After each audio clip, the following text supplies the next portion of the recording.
Bismillahirrahmanirrahim. This is chapter number 5 of discrete time signal processing book. We are not going to complete the full chapter in this video. It's only going to be till 5.3, which is the frequency response, क्योंकि honestly अभी तक हमने classes में वो पढ़ा है. So if I just go about the introduction, तो इन्होंने सिर्फ ये बताया हुआ है कि चैप्टर 2 में हमने कॉन्वोल्यूशन स्टडी की है और हमें पता है कि अगर हम उसको फ्रीक्वेंसी डोमेन में ले जाएं तो फिर हम उसको वो कर सकते हैं, मल्टीप्लिकेशन कर सकते हैं. And what is Z domain? Z domain is basically जिस तरह हम लैप्लास लेते हैं, ठीक है. लैप्लास क्या होता है? S plus iota theta, right. तो उसी तरह कांस्टेंट प्लस ए प्लस एस थीटा होता है, समथिंग लाइक दैट. तो उसी तरह बिल्कुल हमारे पास वो होता है कंटिन्यूस टाइम के केस में. तो जेड ट्रांसफॉर्म हमारे पास होता है डिस्क्रीट टाइम के केस में, ठीक है. तो moving on, the frequency response हमने इसमें बेसिकली पढ़ना है. और एल टी आई सिस्टम्स का पता है हमें. एल टी आई सिस्टम्स क्या होते हैं? फॉर एग्जांपल एक को मैं इनपुट दे रहा हूँ एक्स, ठीक है, और उसके अंदर जो भी अपनी प्रोसेसिंग हो रही है उसको हम एच कह रहे हैं. हो सकता है वो कोई फ़िल्टर हो सकता है वो कोई एडर समर एनीथिंग, ठीक है. एंड उसका जो रिस्पॉन्स आ रहा है वो हम उसे अगर वाई कह रहे हैं तो now y is equals to x times h, ठीक है. तो वही बात बेसिकली यहाँ पर की हुई है. ये फ्रीक्वेंसी डोमेन में मल्टीप्लिकेशन होगी और दूसरे डोमेन में कॉन्वोल्यूशन होगी. अगर हम इसका एंगल मैग्नीट्यूड देखना चाहें तो क्या होगा कि वाई का magnitude would be equals to the multiplication of इन दोनों का मैग्नीट्यूड. और अगर हम इनका एंगल देखना चाहें तो वाई का जो एंगल है वो basically this angle plus this angle होगा. ऐसा क्यों है? फॉर एग्जांपल अगर हम इसकी मिसाल लें, मल्टीप्लाई हो रहे हैं ना, राइट. तो अगर मैं मल्टीप्लिकेशन में बात करूं, ई की पावर लेट से 2 theta is my one angle and let से ई की power 3 theta is my second angle, ठीक है. अब ये दोनों टर्म्स आपस में मल्टीप्लाई हो रही हैं. मतलब एच का ये मैग्नीट्यूड है, एच की ये वैल्यू है फॉर एग्जांपल 4 ई की पावर 3 थीटा एंड उसकी ये मैग्नीट्यूड है, ठीक है. तो अगर इन दोनों को अगर मैं मल्टीप्लाई कर रहा हूँ तो वो क्या हो रहा है? मेरे पास 4 4 जा 16 जो कि मैग्नीट्यूड हो गया, एंड देन ई की पावर. अब ये मल्टीप्लाई हो रहे हैं, so I can simply write 2 theta plus 3 theta and this is my magnitude ना, always sorry phase, this is my phase ना. तो this phase is what basically simply the sum of the phase of H and sum of the phase of this X, ठीक. तो as simple as that. अब एक ideal frequency selective filter क्या होता है कि जो ओमेगा सी से पीछे पीछे 1 हो. ओमेगा सी से पीछे पीछे का मतलब है क्योंकि मॉड यूज़ हुआ हुआ है, तो सिंपली इसका मतलब है एक ये this is an ideal frequency, this is omega c, this is minus omega c and बाकी हर जगह ज़ीरो है, ठीक है. तो this is my low pass filter. अगर इसका ये एक रेक्टेंगल फंक्शन है, इसका अगर मैं इन्वर्स फोरियर लेता हूँ तो मेरे पास डिस्क्रीट उसमें डिस्क्रीट टाइम में मेरे पास सिंक फंक्शन बन जाता है, ठीक है. सिमिलरली अगर हम आइडियल हाई पास फिल्टर की बात करें तो वो क्या होगा कि वो लोस पे ज़ीरो हो एंड वो हाई पे जाके 1 हो जाए, ठीक है. लेट से ज़ीरो है एंड देन वो हाई पे लेट से जो पाए है हमारा उस पे जाके 1 हो जाए, ठीक है, पाए पे जाके. अच्छा, अब ये क्या बात है कि हम पाए को हाई क्यों कह रहे हैं और दूसरे को लो क्यों कह रहे हैं? इसमें इसकी सिंपली ये चीज़ है कि हमें पता है ना, ज़ीरो या फिर 2 पाई वो तो एक ही बात है ना. तो जो चीज़ ज़ीरो पर है वो बेसिकली 2 पाई के ऊपर भी रिपीट हो सकती है अगर पीरियोडिक है. And 2 pi is what basically analogous to zero, right, in angles 360 और डिग्रीज़ और 0 डिग्रीज़ हम एक ही कहते हैं ना अगर हम कॉस या साइन निकाल रहे हैं. तो हाई फ्रीक्वेंसी क्या होगी? बेसिकली ये जो सारी है विच इज़ लाइक पाई पे सेंटर्ड होती है, तो वो हमारे लिए हाई फ्रीक्वेंसी है, ठीक है. तो अगर हम उसकी बात करें तो वो बेसिकली क्या है, ठीक है. अगर हम वेव से भी अगर हम निकालना चाहें तो एक हमारे पास चीज़ ये बन रही है, ठीक है, और दूसरी हमारे पास चीज़ ये बन रही है, ठीक है, और यहाँ से जाके ये दोबारा से रिपीट हो जाती है, ठीक है. And then this similarly this. तो ये मेरे पास एक लो पास फिल्टर है, ठीक है, एंड ये मेरे पास हाई पास फिल्टर्स हैं. ये 0 पे है, ये 2 पाई पे है, ये पाई पे है और ये 3 पाई पे है, ठीक है.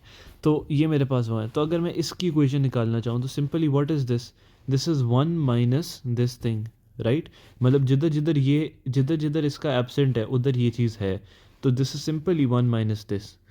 तो 1 माइनस अगर हम एच पी निकालना चाहे हाई पास फिल्टर तो that is simply 1 minus low pass filter. और अगर हम इसका इम्पल्स रिस्पॉन्स निकालना चाहें तो 1 का इन्वर्स फोरियर क्या होता है 1 ही। और एच एल पी जो कि ये इसका इन्वर्स फोरियर क्या होता है साइन ओमेगा सी। तो ये सिंपली इम्पल्स माइनस ये हो जाएगा impulse minus H L P which is like impulse minus sinc function. ठीक है, तो ये मेरे पास हाई पास का आ गया इन्वर्स फोरियर, या ये मेरे पास इसका था इन्वर्स फोरियर। ठीक है, तो the ideal low pass filter passes the frequency band this undistorted and rejects the frequencies below this। ठीक है, हमें ये बात पता है। अम, अब ये बात कर रहे हैं कि जो आइडियल आपके पास होता है ना इम्पल्स रिस्पॉन्स, वो होता है नॉन कॉजल। नॉन कॉजल क्या चीज़ है? सिग्नल्स में हम इस उसमें हम सिस्टम्स में हम नॉन कॉजल उस चीज़ को डिफ़ाइन करते हैं जो हमारे पास नेगेटिव टाइम के लिए डिफ़ाइंड है, वो नॉन कॉजल है। अगर हाई पास फिल्टर सिर्फ ये होना तो फिर ये कॉजल है, ठीक है, क्योंकि ये ओमेगा पॉजिटिव के लिए डिफ़ाइंड है। लेकिन चूँकि हाई पास फिल्टर ये भी होता है, इधर भी डिफ़ाइंड होता है, इधर भी डिफ़ाइंड होता है, तो ये हमारे पास नॉन कॉजल होता है। ठीक है, तो और जो चीज़ नॉन कॉजल है ना उसे हम प्रैक्टिकली नहीं वो कर सकते डिफ़ाइन। फॉर एग्जांपल प्रैक्टिकली क्यों नहीं मैं डिफ़ाइन कर सकता? नॉन कॉजैलिटी का क्या मतलब है कि at initial time it is at zero time. ठीक है, एट ज़ीरो टाइम ये मेरे पास अगर वेव है, it is also known for negative time, right? मतलब मैं अगर ज़ीरो से स्टार्ट कर रहा हूँ तो ठीक है, आगे टाइम में जा रहा हूँ और मेरे पास वैल्यूज़ आ रही हैं, इसकी तो मुझे समझ आती है। लेकिन अगर मैं ज़ीरो पे ही खड़ा हूँ ना हर वक्त, every moment is my for example zero, तो मैं पीछे तो नहीं टाइम में जा सकता ना। तो अगर मैं पीछे टाइम में नहीं जा सकता तो what are this values, what are this values? तो ये सिर्फ एनालिसिस में हमारे काम आती हैं, बट हम प्रैक्टिकली इसको नहीं वो कर सकते। तो इसीलिए हम कहते हैं कि जो आइडियल फ़िल्टर्स हैं वो प्रैक्टिकल फ़िल्टर्स नहीं हैं। ठीक है, तो they are not computationally realizable. For example computers या इन सारी चीज़ों में जो हम एक्चुअल में कंप्यूटिंग करते हैं अपनी, वो रियलाइज़ नहीं हो सकते। ठीक है, और another important property of the ideal low pass filter is defined in this, that the phase response is uh, by the filter would also have phase distortion। अच्छा, अब phase distortion क्या होती है? ठीक है, let us see that। So coming now towards what is phase distortion and delay. अगर हम phase distortion की बात करें ना, तो फॉर एग्जांपल सपोज करो कि हमारे पास एक इनपुट सिग्नल है एक्स, जो कि 3-4 कंपोनेंट से बना हुआ है। एक cos omega 1 cos omega 1 T है, कॉस ओमेगा 2 टी है, कॉस ओमेगा 3 टी है, समथिंग लाइक दैट। ठीक है, कॉस ओमेगा 3 टी, ठीक है, प्लस प्लस। ठीक है, अब अगर हमारे पास एक सिस्टम है ना, व्हाट इज़ अ सिस्टम?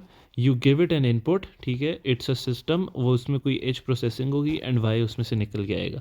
अब अगर मेरे पास उस वाई आउटपुट में हर एक सिस्टम को हर एक वेव हर एक कंपोनेंट को अलग फ्रीक्वेंसी से या टाइम से शिफ्ट किया जा रहा है, तो that is my phase distortion. For example if it is like cos, मतलब इससे प्रोसेस होने के बाद निकल रहा है cos omega 1 T minus T 1, ठीक है, प्लस ये जो कॉस ओमेगा 2 वाली टर्म है, cos omega 2 t minus t 2 है, which is like not equals to t 1, and similarly ये टी 3 से डिले हो रही है। मतलब तीनों चीज़ें ना डिफरेंट टाइम से डिले हो रही हैं, या तीनों चीज़ें डिफरेंट फ्रीक्वेंसी से डिले हो रही हैं। अगर हम इसको फ्रीक्वेंसी कंपोनेंट में देख रहे हैं तो this is my phase distortion. क्योंकि फेज़ बेसिकली क्या चीज़ है? ये वाली चीज़ ही होती है ना फेज़, लाइक कॉस के अंदर जो है, ये ई की जो पावर में है। ठीक है, तो ये जो फेज़ है ना मेरा डिस्टॉर्ट हो रहा है कि इस चीज़ के या इस इनपुट के 3-4 या 2 डिफरेंट कंपोनेंट्स थे, और उनको हर डिफरेंट कंपोनेंट को उसने डिफरेंट डिले दी है। तो अगर मैंने पूरे सिस्टम का फेज़ मैंने प्लॉट करना है तो बेसिकली क्या होगा? ठीक है, तो एक डिस्टॉर्शन सी आ गई है। हो सकता है इस कंपोनेंट का फेज़ की जो लाइन है वो यूं जा रही है और इस कंपोनेंट की जो फेज़ की लाइन है वो यूं जानी हो, तो ये आपस में डिस्टॉर्ट हो जाएंगी। तो this is basically the concept of phase distortion.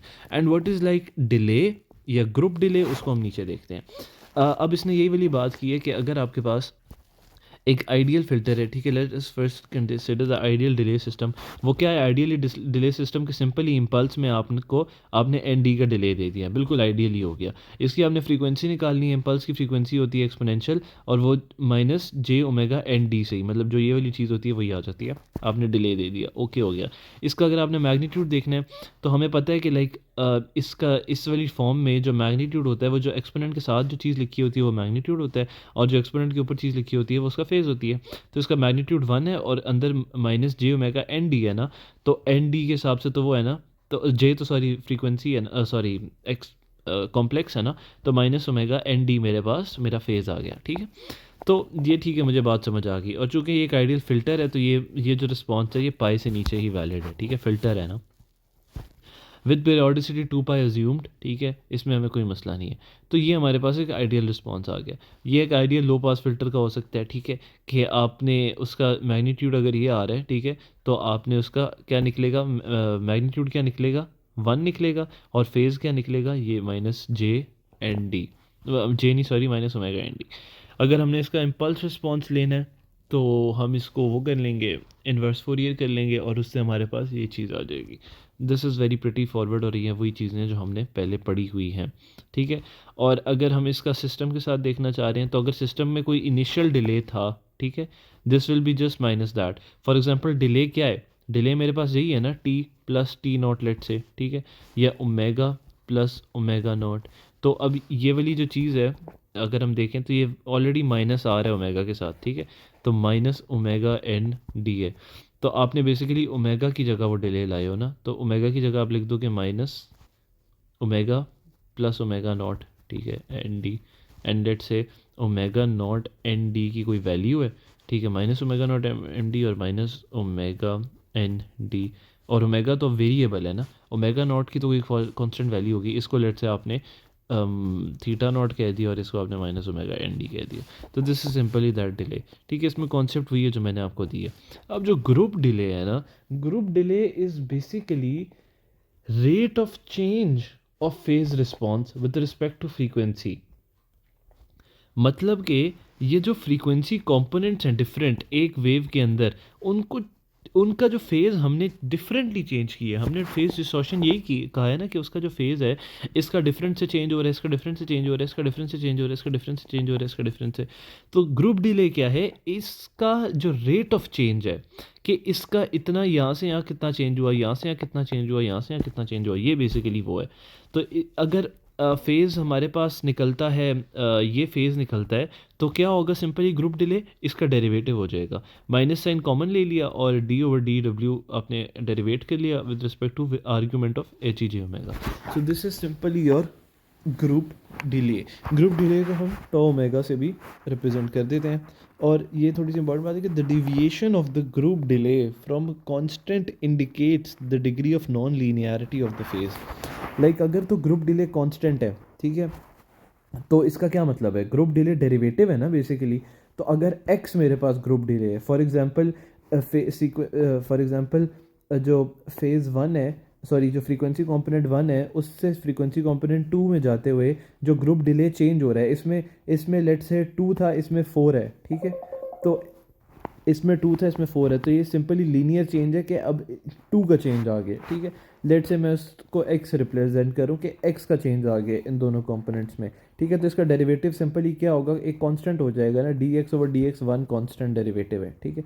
लेकिन अगर अगर हमारे पास ग्रुप डिले कांस्टेंट नहीं आता, लेट से कोई वेरिएबल ही आता है, एक्स ही आता है लेट से, तो एक्स का क्या मतलब है कि इनिशियली जो ग्रुप डिले था वो एक्स स्क्वायर था, ज़ाहिर है तभी इसका डेरिवेटिव लोगे तो वो 2x आएगा, राइट।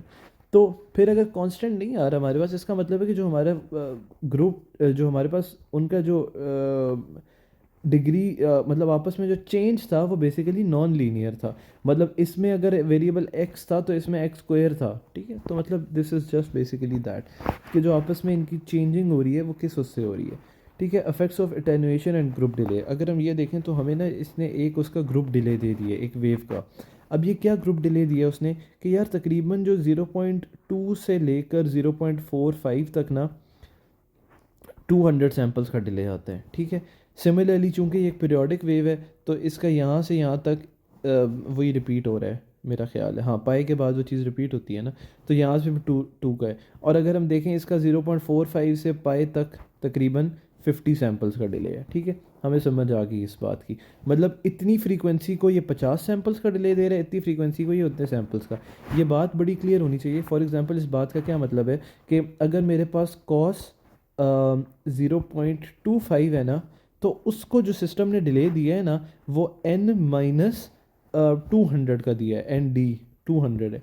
और अगर मेरे पास इसी का एक दूसरा कंपोनेंट है कॉस 0.8 पे लेट से, 0.8 है उसकी फ्रीक्वेंसी।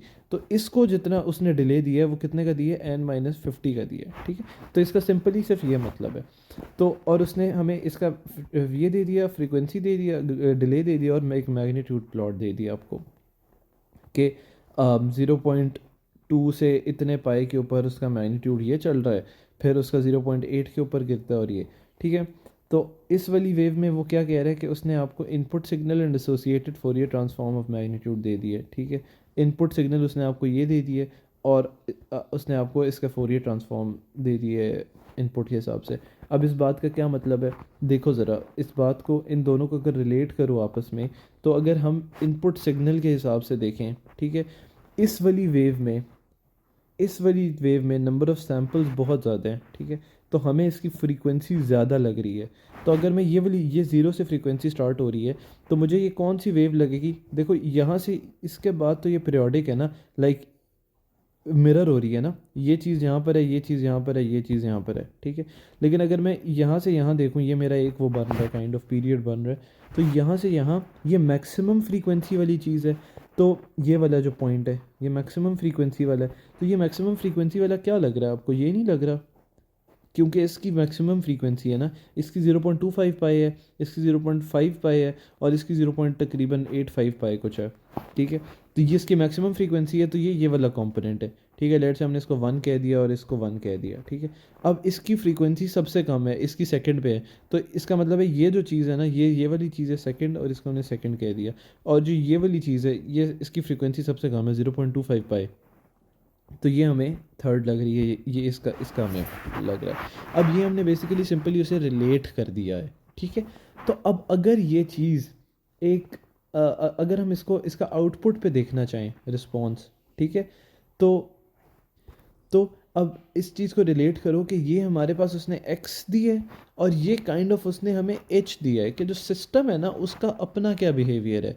तो जो सिस्टम का बिहेवियर है ना, कि वो लो फ्रीक्वेंसीज़ को पास कर रहा है, और जो हाई फ्रीक्वेंसीज़ है ना उनको 0.8 से ऑनवर्ड उनको अटेनुएट कर रहा है। ये अटेनुएशन हो रही है ना, ये अटेनुएशन हो रही है, ठीक है। एंड सिमिलरली उस ये बेसिकली एच का रिस्पॉन्स है काइंड ऑफ, कि वो अगर इतनी यहाँ से यहाँ फ्रीक्वेंसी होगी तो उसको 200 सैम्पल्स का डिले दे रहा है, और अगर यहाँ से यहाँ फ्रीक्वेंसी होगी तो उसको 50 सैम्पल्स का डिले दे रहा है, ठीक है। तो अब अगर हम इसकी बात करें, ये 0.85 पे है, ठीक है, विच लाइज समवेयर हेयर। तो डोंट यू थिंक ये अटेनुएट हो जाएगी, मतलब ये बहुत माइन्यूट सी रह जाएगी। और ये जो है ये दोनों, ये सेकंड वाली थी ना, ये थर्ड थी ये वाली, तो ये 0.25 पे है, और ये वाली है 0.5 पे, ये 0.5 उस पे ओमेगा पे। तो 0.25 के ऊपर भी ये मैक्सिमम पास कर रहा है, और 0.5 के ऊपर भी ये मैक्सिमम पास कर रहा है। इसका मतलब है भाई ये तो पास हो जाएंगी, तो ये मेरे पास आउटपुट आ गई।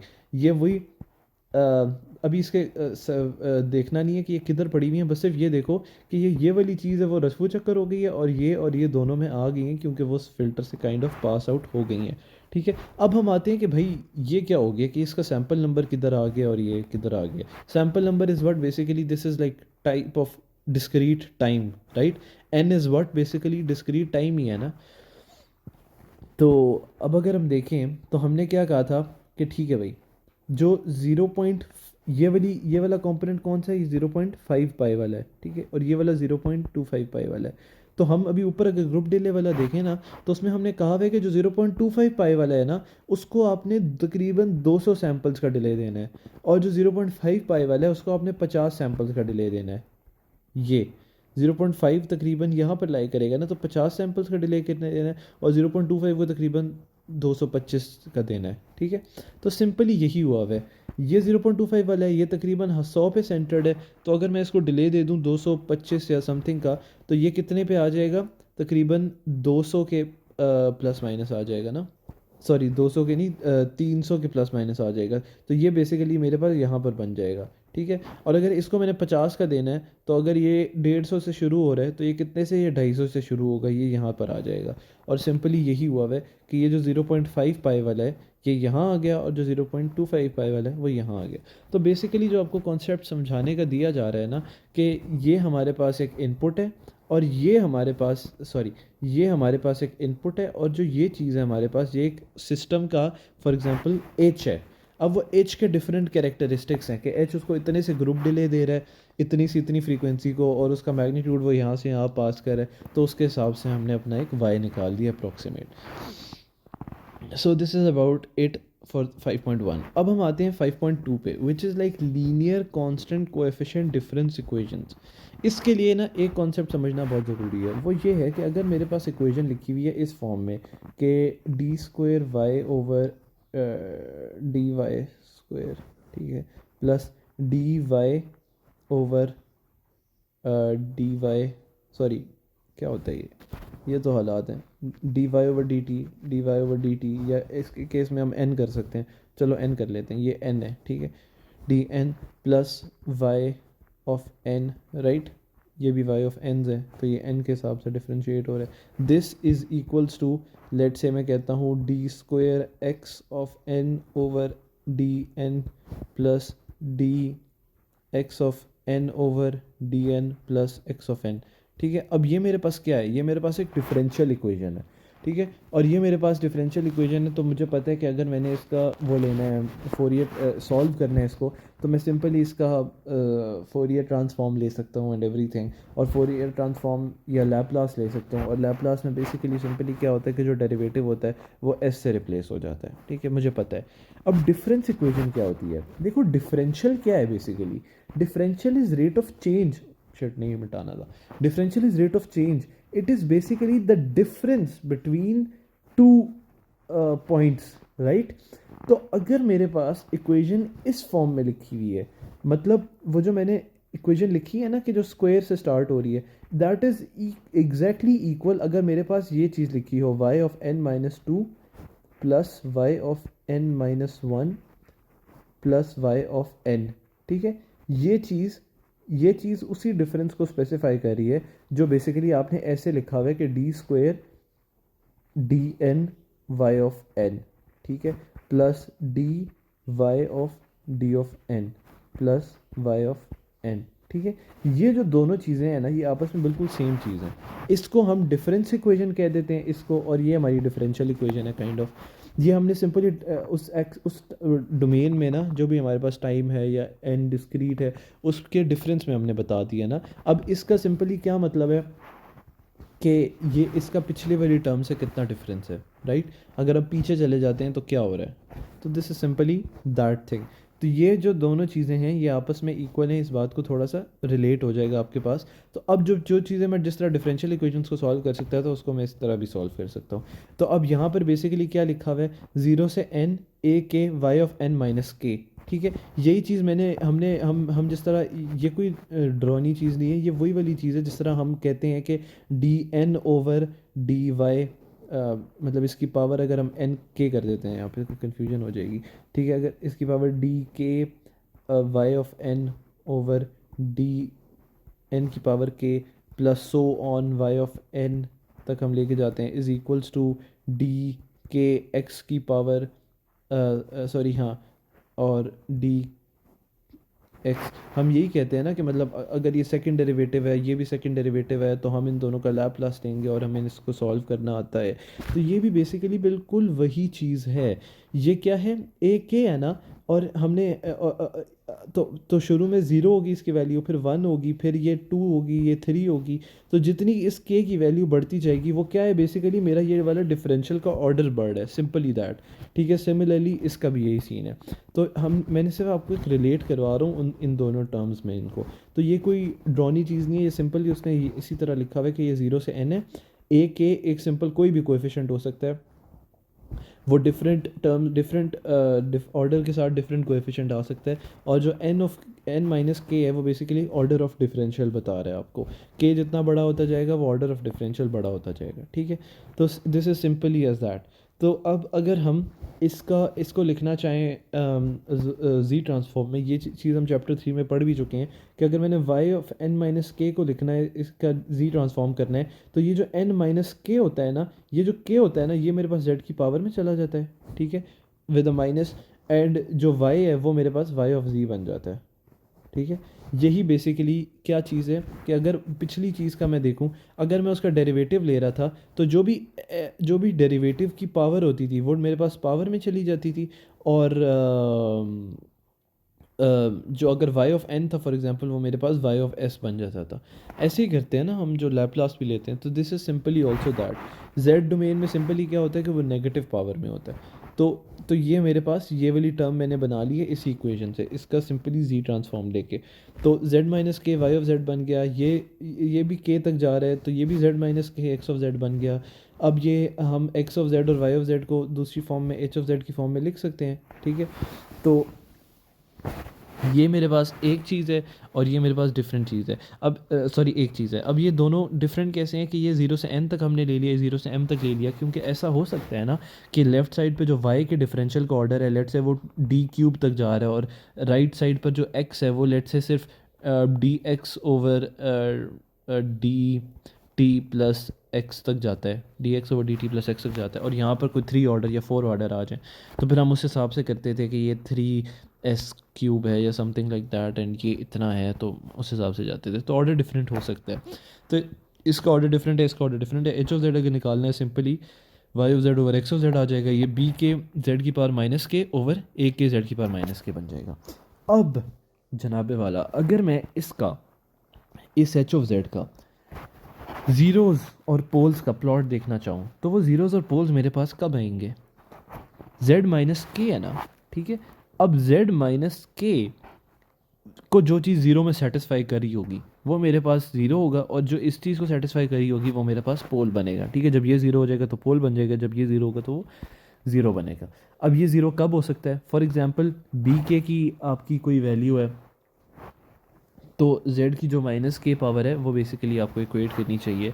ये इसने ना सिंपली एक और फॉर्म में इसको लिखा है, और ये जो चीज़ होती है ना ये प्रोडक्ट को शो करती है। जिस तरह हम करते हैं ना, हम फंक्शन को एक उसकी फॉर्म में लिख लेते हैं, for example x+2 x+3 x+4, ठीक है। तो ये सिंपली क्या है कि आपने प्रोडक्ट है 1 माइनस जेड के, इसको अगर मैं प्रोडक्ट में लिखना चाहूँ तो 1 प्लस एक्स प्लस के हो जाएगा काइंड ऑफ, ठीक है, कि ये के इंक्रीज़ करी जा रहा है और आपके प्रोडक्ट में हो रहा है, और के कहाँ से कहाँ तक, के लेट से 1 से m तक इंक्रीज़ कर रहा है। तो ये सिंपली एक ही चीज़ है जो यहाँ पर ये लिखी हुई है। यहाँ पर चूंकि z डोमेन में है तो z में z की पावर -1 होती है, तो इसने क्या किया है 1 माइनस सी के z-1 की फॉर्म में आप लिखते हो ना। अब आप इस वाली फॉर्म से पोल भी निकाल सकते हो, ज़ीरो भी निकाल सकते हो। इसका पोल क्या होगा, इसका पोल होगा जो z is equals to c k, sorry d k, z is equal to d k. जब z is equal to d k होगा तो 1 ओवर z क्या होगा, 1 ओवर डी के से कटेगा तो ये 1 रह जाएगा, तो 1 माइनस 1 ज़ीरो हो गया, ठीक है। और डी के, ठीक है, इसका जो पोल आ गया वो ये आ गया, और अगर इसका ज़ीरो में देखना चाहूँ तो z is equal to c के पे इसका ज़ीरो होगा, ठीक है। और अब के जितने डिफरेंट हैं, यहाँ पर 1 से m है, यहाँ पर 1 से m n है, उतने हमारे पास पोल्स आ जाएंगे, उतने हमारे पास ज़ीरोस आ जाएंगे।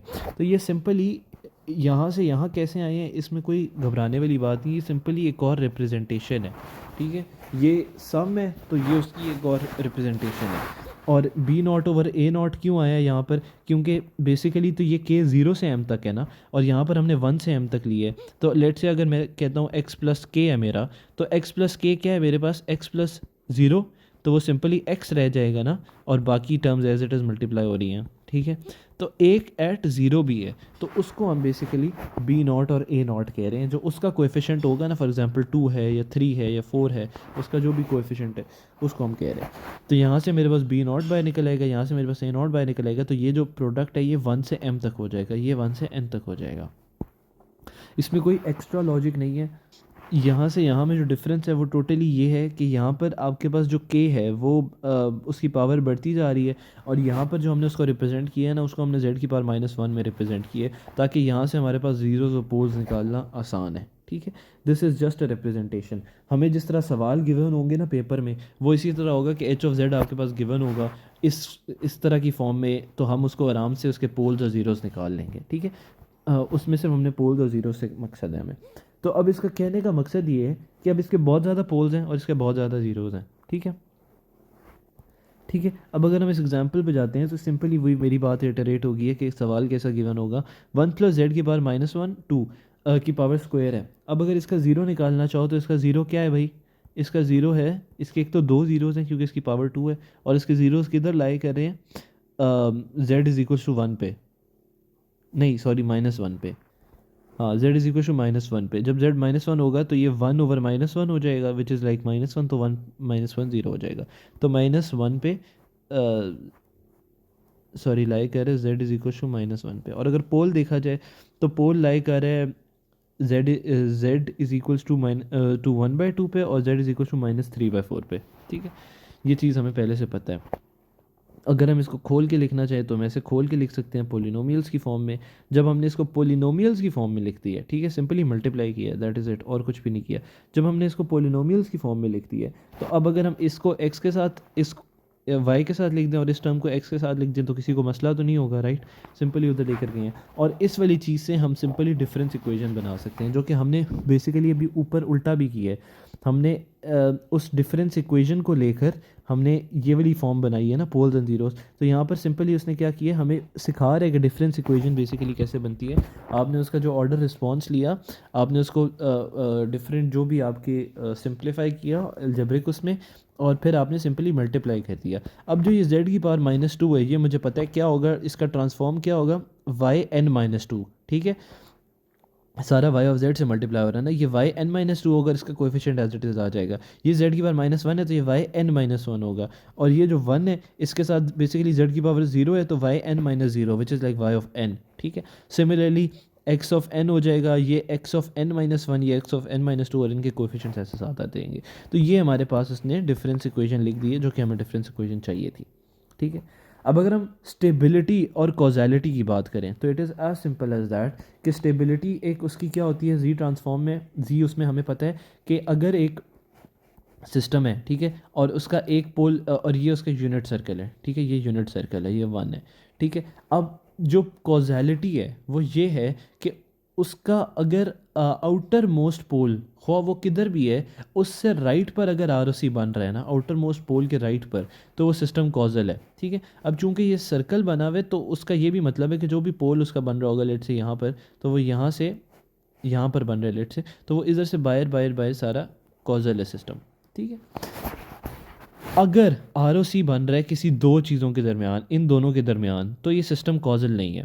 ठीक है, तो कॉजैलिटी किस तरह प्रूव होती है कि वो राइट साइडेड होना चाहिए सीक्वेंस। ये बात यहाँ लिखी हुई है कि however if you assume that the system is causal, it follows that the H of N must be a right sided sequence and therefore the regions of convergence must be outside the outer most pole. ठीक है, अगर region of convergence inside lie करे तो वो causal नहीं है। और stability कहाँ लाई करती है कि आप अगर आपके पास ये है तो जो आपका आर और सी है ना, उसमें जो यूनिट सर्कल है ना, लाइक r = 1, ये होता है ना, बेसिकली जी ट्रांसफॉर्म क्या है, z = r e⁻−j θ। ठीक है, तो जो r है वो 1 हो, यूनिट सर्कल बने, तो ये जो यूनिट सर्कल है ना वो आर ओ सी के अंदर आना चाहिए, वो आर ओ सी के अंदर। ठीक है, अब वो आर के अंदर दो तीन केसेस में आ सकता है। लेट से एक आपका पोल बनता है यहाँ पर, एक पोल बनता है यहाँ पर, तो अब जो आपका आर बन रहा है लेट से वो यहाँ पर बन रहा है। ठीक है भाई, ये सिस्टम स्टेबल है क्योंकि आर उसके अंदर, यूनिट सर्कल उसके अंदर आ रहा है। लेकिन क्या ये सिस्टम कॉजल है? नहीं, क्योंकि ये राइट साइडेड नहीं जा रहा। लेट से एक और सिस्टम मेरा बनता है, ये उसका यूनिट सर्कल बनता है, उसका एक पोल यहाँ पर है, एक पोल यहाँ पर है, और वो राइट साइडेड सीक्वेंस है, मतलब आउटर मोस्ट पोल के बाहर उसका सारा आर है। अब ये सिस्टम कॉजल तो है, लेकिन क्या ये सिस्टम स्टेबल है? नहीं, इसके आर के अंदर ये नहीं आ रहा यूनिट सर्कल, तो ये स्टेबल नहीं है। एंड लेट से तीसरा केस हम डिस्कस कर लेते हैं। तीसरे केस में क्या हो रहा है कि हमारे पास, तीसरे केस में हमारे पास ये हो रहा है, लेट से ये यूनिट सर्कल है और मेरे पास एक पोल इधर है, एक पोल इधर है, एक पोल इधर है। अब जो ये वाला आउटवर्ड मोस्ट पोल है, ये इसके राइट पे होना चाहिए सारा आर। ठीक है, तो अब जब अगर इसके राइट पर है और ये यूनिट सर्कल भी आर के अंदर इंक्लूड हो रहा है, तो ये सिस्टम स्टेबल भी है और ये सिस्टम, इतनी सी बात है, टोटल इतनी सी बात है, सिस्टम स्टेबल भी है, कॉजल भी है। यही बात इसने ये की है कि for z = 1 the condition for stability is equivalent to the condition of ROC h of z inside the unit circle। तो अब अगर एक सर्कल स्टेबल भी हो और कॉजल भी हो तो उसके लिए क्या कंडीशन होगी, अभी मैंने एक्सप्लेन की है कि उसका जो आउटर मोस्ट पोल, उसके जो सारे पोल हो ना, वो यूनिट सर्कल के अंदर लाई कर रहे हो। अगर वो सारे पोल यूनिट सर्कल के अंदर लाई कर रहे हैं तो जो उसका आउटर मोस्ट पोल होगा उसके भी जो बाहर ROC होगा ना, वो सारा वो यूनिट सर्कल में ही लाई करेगा और वो स्टेबल भी होगा और वो कॉजल भी होगा। ठीक है। अगर हमने ये हमारे पास इक्वेशन है और इसका हमने आर ओ सी निकालना है तो ये डिफरेंस इक्वेशन है। पहले हम इसको उस वाली एच ऑफ जेड की फॉर्म में लिखेंगे। सिंपली ये क्या हो जाएगा, ये मेरे पास जेड की पावर सॉरी ये वाई ऑफ ये सिंपली वन हो जाएगा। ठीक है, ये क्या हो जाएगा, ये -5/2 जेड की पावर -1 हो जाएगा। ये क्या हो जाएगा, प्लस कोएफिशिएंट कुछ नहीं है, वन ही है, तो ये जेड की पावर -2 हो जाएगा। और ये सिंपली एक्स ऑफ एन है ना, तो ये वन हो जाएगा, 1 टाइम्स एक्स ऑफ जेड। ठीक है, और ये सारा वाई ऑफ जेड हो जाएगा, वाई ऑफ जेड। अगर मैंने सिंपली इसको एच ऑफ जेड बनाना है तो ये एक्स ऑफ जेड इधर आ जाएगा और ये नीचे डिनोमिनेटर में चला जाएगा और मेरे पास ये चीज़ बन जाएगी। ठीक है, और इसको मैं फैक्टराइज करूँगा तो ये बन जाएगा। अब इससे मेरे पास पोल्स आ गए हैं। ठीक है, पोल्स मुझे एग्जैक्टली पता है किधर लाई कर रहे हैं। अगर मैं पोल्स के आर ओ सी देखूँगा तो ये मेरे पास पोल है। ठीक है, एक पोल मेरा बन रहा है -1/2 पे, और मुझे पता है कि जो ये वाली चीज़ होती है वो स्मॉलर होनी चाहिए इस चीज़ से। ठीक है, तो जो 1/2 जेड की पावर -1 है, ठीक है, अगर इस फॉर्म में लिखा हुआ है, इस फॉर्म में मतलब 1 माइनस समथिंग लिखा हुआ है, तो फिर जो भी जेड के साथ जो भी जेड वाली टर्म है वो पूरी स्मॉलर होनी चाहिए 1 से। जब मैं इसको वो करूँगा तो 1/2 जेड की पावर -1 है, तो ये उधर जाके जेड की पावर -1 मॉड ऑफ 2 हो जाएगा। और जब हम इसका रेसिप्रोकल लेंगे तो ये हो जाएगा z इज़ स्मॉलर देन 1/2। ठीक है, एक चॉइस हमारे पास ये बन रही है कि लेट्स से ये हमारा 1/2 है और जो इसका आर ओ सी है भाई वो स्मॉलर देन 1/2 है। ठीक है, या ये होगा नहीं होगा, अभी हम इस पर बात करते हैं। दूसरी चॉइस हमारे पास क्या बन रही है, जो दूसरा पोल है 1 - 2 जेड की पावर -1 है, तो सिमिलरली ये 2 जेड की पावर -1 इज़ स्मॉलर देन 1 हो जाएगा। और ये जब उधर जाएगा और हम इसका रेसिप्रोकल लेंगे तो ये क्या हो जाएगा, z की power -1 is smaller than 2 and z is smaller then 1/2। Sorry, जब ये इधर जाएगा तो ये 1/2 हो जाएगा, जब 2 इधर मल्टीप्लाई हो रहा है तो जाके डिवाइड होगा, और जब हम इसका रेसिप्रोकल लेंगे ये 2 हो जाएगा। तो z इज़ स्मॉलर देन 2। दूसरी चॉइस हमारे पास बन रही है, ये 2 है भाई और z इससे छोटा है। ठीक है, ठीक है, और तीसरी चॉइस हमारे पास क्या हो सकती है कि यार जो मेरा आउटर मोस्ट पोल है उससे बाहर हो। अब ये चॉइसेस हमें कैसे पता चलेंगी, अगर उसने सवाल में हमें बोला होता ना कि सिस्टम कॉजल है, ठीक है, तो फिर हम आंख देखे बगैर हमने पोल्स निकाले, ये मेरा एक पोल है, ये मेरा दूसरा पोल है, आउटर मोस्ट पोल की जो राइट पे सारा सिस्टम है ना वो मेरा आर ओ सी हो जाएगा। अगर उसने हमें गिवन है कि कॉजल है सिस्टम, ठीक है, तो ये राइट वाला मेरा सारा चीज़ आर ओ सी हो गई। अब क्या इस राइट वाली चीज़ में यूनिट सर्कल आ रहा है? नहीं, क्योंकि जो मेरा पहला पोल है वो 1/2 है और जो मेरा दूसरा पोल है वो 2 है, तो 1/2 के और 2 के दरमियान में कहीं पर 1 होगा ना, तो यूनिट सर्कल तो यहाँ बनेगा। आर ओ सी अगर यहाँ है तो ये इसके अंदर नहीं आ रहा, तो ये सिस्टम स्टेबल नहीं होगा, कॉजल होगा। अगर उसने लेट से हमें बोला हो कि सिस्टम स्टेबल है, ठीक है, तो फिर हमें क्या पता है कि 2 और 1/2 के दरमियान में भाई लाया कर रहा है। ठीक है, और क्या ये सिस्टम कॉजल है? नहीं है। और तीसरी चीज़ क्या होगी, तीसरी एक चॉइस क्या हो सकती है आर ओ सी की, अगर उसने स्टेबल भी नहीं बताया, कॉजल भी नहीं बताया, और तो हम श्योरली नहीं कह सकते ये नहीं है, ये नहीं है। लेकिन एक और पॉसिबिलिटी क्या हो सकती है कि वो 1/2 से छोटा सिस्टम भी हो। तो ये एक डिफरेंट पॉसिबिलिटीज़ हैं, और यहाँ पर ये इसने इस तरह लिखी हुई हैं कि there are 3 possible choices. If the system is assume to be causal then the R O C is outside the outer most pole, यानी कि z इज़ ग्रेटर देन 2, वो उससे बाहर है। If in this case the system will not be stable since the ROC does not include the unit cycle. If you assume the system is stable, then ROC इन दोनों के दरमियान होगा। And for the third possible choice z is 1/2। तो बजाय ये जो मैंने आपको अभी टेक्निक बताई है, लाइक आप स्मॉलर देन और 1 इसमें ग्रेटर देन का ख्याल रखो, आप सिंपली पोल बनाओ, प्लॉट बनाओ, पोल्स की लोकेशन देखो और सिस्टम में बताओ कि हमें क्या क्या चीज़ गिवन है। कॉजल है तो आउटर मोस्ट के राइट पर, स्टेबल है तो लेट से 1 यहाँ पर लाई कर रहा है तो वो इसके भी राइट पर हो सकता है। ठीक है, लेकिन अगर 1 यहाँ लाई कर रहा है तो वो इन दोनों के दरमियान होगा। ठीक, एंड सो सिंपल सी बात है। अब हम आते हैं इन्वर्स सिस्टम्स की तरफ। What are inverse systems? अच्छा, इन्वर्स सिस्टम एक ऐसा सिस्टम है कि जब आप बेसिकली जो सिस्टम हम कह रहे हैं ना वो हम एच ऑफ जेड को कह रहे हैं कि हमने एक्स उसको एक इनपुट दी सिस्टम को और सिस्टम से हमारे पास आउटपुट वाई निकली, तो अब इन्वर्स ऑफ सिस्टम क्या होगा? H inverse.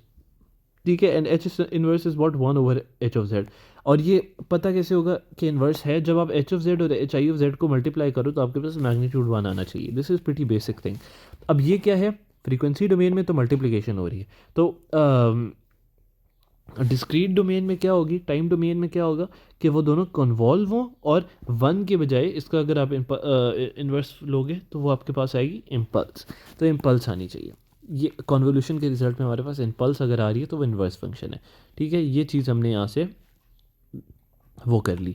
अब हमें पता है कि हमें जो एच ऑफ जेड मिलता है वो हमें इस फॉर्म में मिलता है 1 - CK Z - 1 एंड दिस। ठीक है, तो अब अगर इसका मैं इन्वर्स लेना चाहूँ, इसका इन्वर्स क्या होगा, सिंपली A0/B0, और ये डी के वाली चीज़ ऊपर आ जाएगी, सी के वाली चीज़ नीचे आ जाएगी।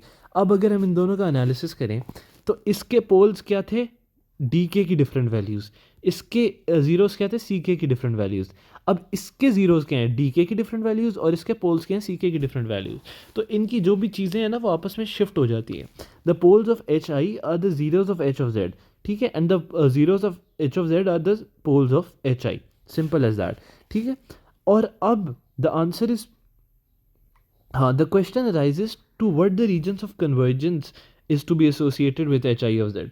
तो अब क्वेश्चन ये राइज करता है कि आपने पोल्स और जीरोस तो स्विच कर दिए, ठीक है, लेकिन एच आई ऑफ जेड का रीजन ऑफ कन्वर्जेंस क्या होगा। ठीक है, क्योंकि ये आपने निकाला तो एच ऑफ जेड से है ना। ठीक है, ये हमने एच ऑफ जेड हम निकालते हैं y/x से।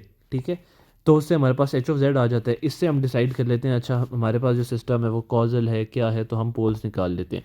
अब मैं एच ऑफ जेड से एच इनवर्स निकाल रहा हूँ, तो अब यहाँ पर मेरे पास क्या, कैसे मुझे पता चलेगा कि मेरा रीजन ऑफ कन्वर्जेंस क्या है। ठीक है, क्योंकि कॉजल तो ये सिस्टम है ना, एच आई तो नहीं कॉजल ना, मतलब उसका हमें नहीं पता कि वो कॉजल है या नहीं है। तो उसके लिए हम क्या करते हैं, हम देखते हैं यार अगर मैं एच का पोल प्लॉट करूं और मैं एच आई का पोल प्लॉट करूं, तो जहां पर इन दोनों का रीजन ऑफ कन्वर्जेंस ओवरलैप करेगा ना, ठीक है, वो basically H I of Z का रीजन ऑफ कन्वर्जेंस है।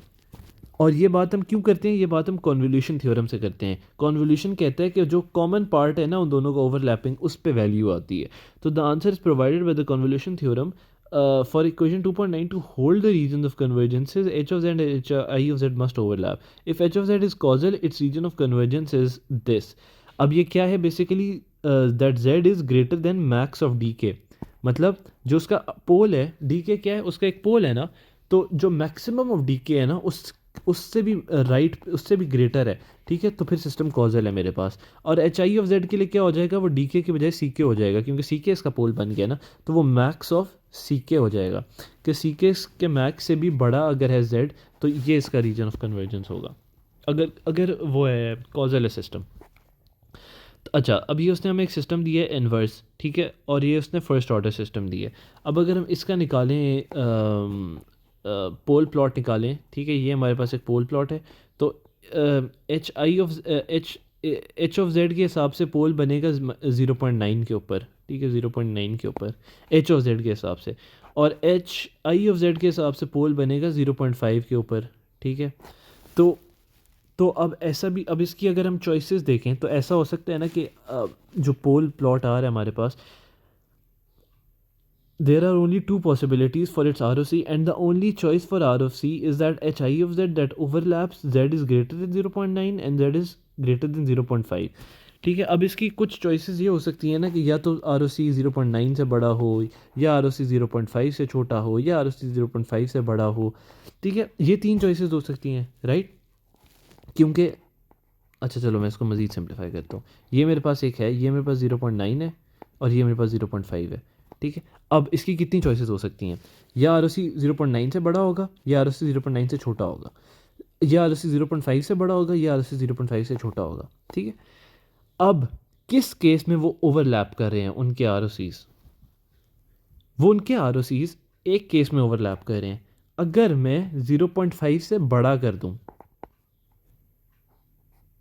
सॉरी मैंने इस चीज़ को गलत बता दिया, मैं दोबारा बताता हूँ। अगर हम इसके हिसाब से 0.9 के हिसाब से देखें, ठीक है, 0.9 के हिसाब से, तो आप वही वाली इक्वेशन निकालोगे 1 - 0.9 को वो करके, तो वो क्या बनेगा, 0.9 Z inverse is smaller then 1। ठीक है, ये आर ओ सी निकालने का सही तरीका है। ठीक है, मैंने सॉरी अगर पहले कन्फ्यूजन हुई है, इसको बस याद रखना, स्मॉलर देन 1 है। अब जब ये दूसरी साइड पे, या इसका मैं अगर इन्वर्स लेता हूँ तो ये इक्वालिटी चेंज हो जाती है। तो अब अगर मैं 1/0.9 जेड करता हूँ, तो z करता हूँ तो ये इक्वालिटी उल्टी हो जाएगी और ये ग्रेटर देन 1 हो जाएगा और ये 0.9 उधर जाके पॉजिटिव हो जाए, सॉरी ऊपर डिनोमिनेटर में आ जाएगा। तो ये बनेगा mod of z is sorry greater than 0.9। ठीक है, तो एक आर अगर बन रहा है तो वो ये बन रहा है। ठीक है, और जो दूसरा आर बन रहा है वो 0.5 के हिसाब से एच आई ऑफ जेड। ठीक है, तो अगर 0.5 के हिसाब से बनेगा तो वो सिंपली यही बनेगा कि वो z इज़ ग्रेटर देन 0.5, बिल्कुल इसी तरह जिस तरह भी हमने ये किए।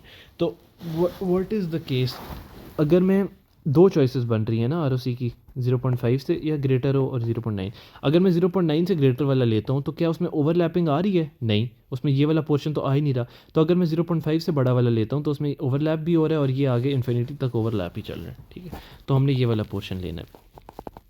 तो उसका आर क्या है 0.5 से बड़ा। तो the impulse response of the inverse system. ठीक है, अब जब हम इन्वर्स सिस्टम का इम्पल्स रिस्पॉन्स करेंगे तो वो हमारे पास ये आ जाएगा h I of n 0.5 n u of n minus 0.9 times 0.5 of n minus 1 u of n minus 1। ठीक है, और ये हमारे पास कैसे आया है? ये सिंपली हमने इसका वो लिया है इन्वर्स जी ट्रांसफॉर्म लिया है। अब एक और सिस्टम है, इसका अगर हमने ज़ीरो देखना है, ठीक है, तो अगर हम एच ऑफ जेड के हिसाब से प्लॉट करें तो ये क्या है 0.9 जेड माइनस 1। तो हमें पता है सिंपली कि वही वो जो अभी हमने जिस तरह किया है कि ये 0.9 से बड़ा होगा। ठीक है, इधर लाई करेगा। ठीक है, आर ओ सी अगर हम इसके हिसाब से प्लॉट करें तो अब ये है z इन्वर्स माइनस 0.5। ये याद रहे कि आर निकालने का तरीका क्या है। वो मैंने क्या कहा था स्मॉलर देन 1 वाली बात, जब इस फॉर्म में गिवन हो 1 माइनस 0.9 जेड माइनस 1। अब ये z माइनस 1 के साथ कोएफिशिएंट नहीं है। ठीक है, अब जो ये कोएफिशिएंट है, अच्छा देखो बात को गौर करो, जब ये वाली टर्म थी तो हमने क्या कहा था, जो भी ये टर्म है उसको स्मॉलर होना चाहिए इस टर्म से। ठीक है, यानी कि आर क्या है, रीजन ऑफ कन्वर्जेंस है ना। तो जब ये चीज़ डिनोमिनेटर छोटा होता जाएगा तो वो कन्वर्ज करेगी ना चीज़, लाइक वैल्यू छोटी से छोटी होती रहेगी। तो हम क्या कहते हैं कि ये जो चीज़ है ना ये इससे छोटी होनी चाहिए। ठीक है, तो तो अभी भी हम अगर कहें कि जो z के साथ ये वाली जो z वाली चीज़ है वो इससे छोटी होनी चाहिए, तो अब क्या बनेगा सिंपली, अब बनेगा z inverse is smaller than 0.5। और अगर हम इसका रेसिप्रोकल लेंगे z की क्या वैल्यू होगी, तो z की वैल्यू होगी ये उल्टा हो जाएगा, z इज़ ग्रेटर देन 0.5। ठीक है, तो अब दो हमारे पास आर बन रहे हैं। सॉरी सॉरी सॉरी फिर कह रही है जब हम उसका रेसिप्रोकल लेंगे तो ये तो z इज़ ग्रेटर देन हो जाएगा और 0.5 था ना तो 1/0.5 हो जाएगा जो कि 2 होता है। तो अब एक इसका आर बन रहा है z is greater than 2।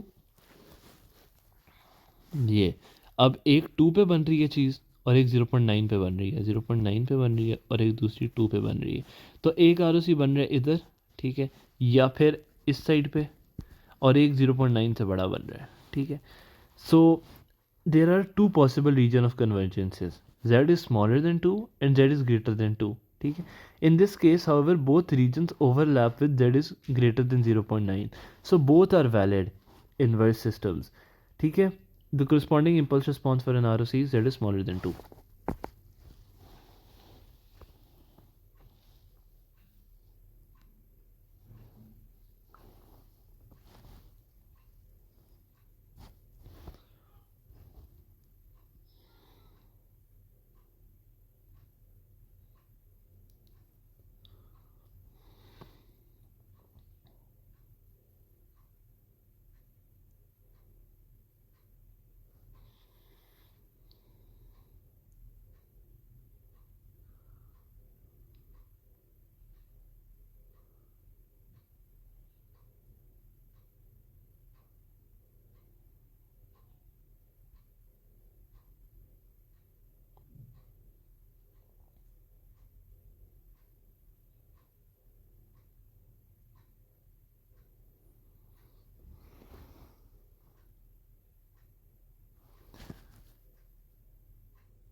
Okay so sorry, मुझे पता ही नहीं था वीडियो चल रही है। अच्छा, तो इसमें पॉइंट जो गेट करने वाला है ना वो ये है कि अब हमने 2 निकाल दिया और 0.9 निकाल लिया।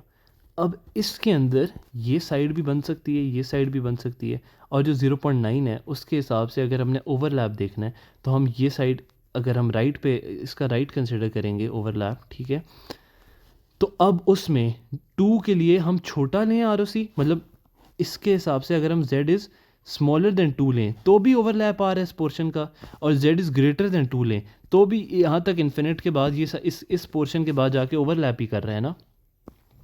अगर हम z स्मॉलर देन टू लेते हैं तो वो ओवरलैप कहाँ से कहाँ तक है, ये 0.9 है और ये 2 है, तो वो इन दोनों पार्ट में ओवरलैप है, ठीक है, अगर हम 2 से छोटा लेते हैं। और अगर हम 2 से बड़ा लेते हैं ये, तो वो 0 पॉइंट, ये तो 0.9 आगे कर ही रहा है ना, इस पोर्शन में ओवरलैप नहीं है, इस पोर्शन के बाद सारा जाके ओवरलैप हो रहा है, तो हम दोनों चॉइसेस ले सकते हैं। लेकिन यही काम हमने ऊपर क्यों नहीं किया, यहाँ पर हमारे पास क्या था, हमारे पास एक चीज़ आ रही थी, एक चीज़ आई थी 0.5 और एक चीज़ आई थी 0.9। तो जो हमारे पास पॉसिबिलिटी बन रही थी वो ये थी कि ये सिर्फ आगे था, ये बैकवर्ड्स नहीं था, तो इसलिए हमारे पास एक ही चॉइस थी कि हम 0.5 से बड़ा ही लें और इधर ही जाए, मतलब वो 0.9 से बड़ा ही हो, ठीक है। तो इस वजह से वो था। Therefore the impulse response is this, हमारे पास चॉइस थी ही एक, इस केस में हमारे पास चॉइस डिफरेंट है, या टू से छोटा भी हो सकता है, बड़ा भी हो सकता है। और अगेन ये चॉइस हमारे पास डिफरेंट क्यों है, इसके लिए बहुत ज़रूरी है देखना ये वाली फॉर्म जो बनी हुई है। पिछली फॉर्म क्या थी, 1 माइनस 0.9 जेड माइनस वन, ठीक है। अभी इस z माइनस वन 0.5 को भी आप उस फॉर्म में पहले कन्वर्ट करो। सबसे पहले आप अगर माइनस का साइन कॉमन लोगे तो वो क्या बनेगा, 0.5 माइनस जेड की पावर माइनस वन, राइट। और अगर आप 0.5 से इसको डिवाइड करते हो तो ये बनेगा -1 माइनस 1/0.5 बनता है 2 जेड की पावर -1, ठीक है। अब आप ये कर सकते हो कि जो 2 जेड की पावर -1 है वो स्मॉलर देन 1 है, ठीक है। और अगर वो स्मॉलर देन 1 है तो क्या बनेगा आपके पास, 2 जेड की पावर -1 है स्मॉलर देन 1, तो वो बनेगा आपके पास ये तो जाके 1/2 होगा, और रेसिप्रोकल लोगे तो z इज़ ग्रेटर देन 2 बनेगा आपके पास, ठीक है। तो ये चीज़ आ रही है। अगर अभी भी थोड़ी कन्फ्यूजन है तो मैं इस बात को मज़ीद खोल के बयान करता हूँ एक और दफ़ा।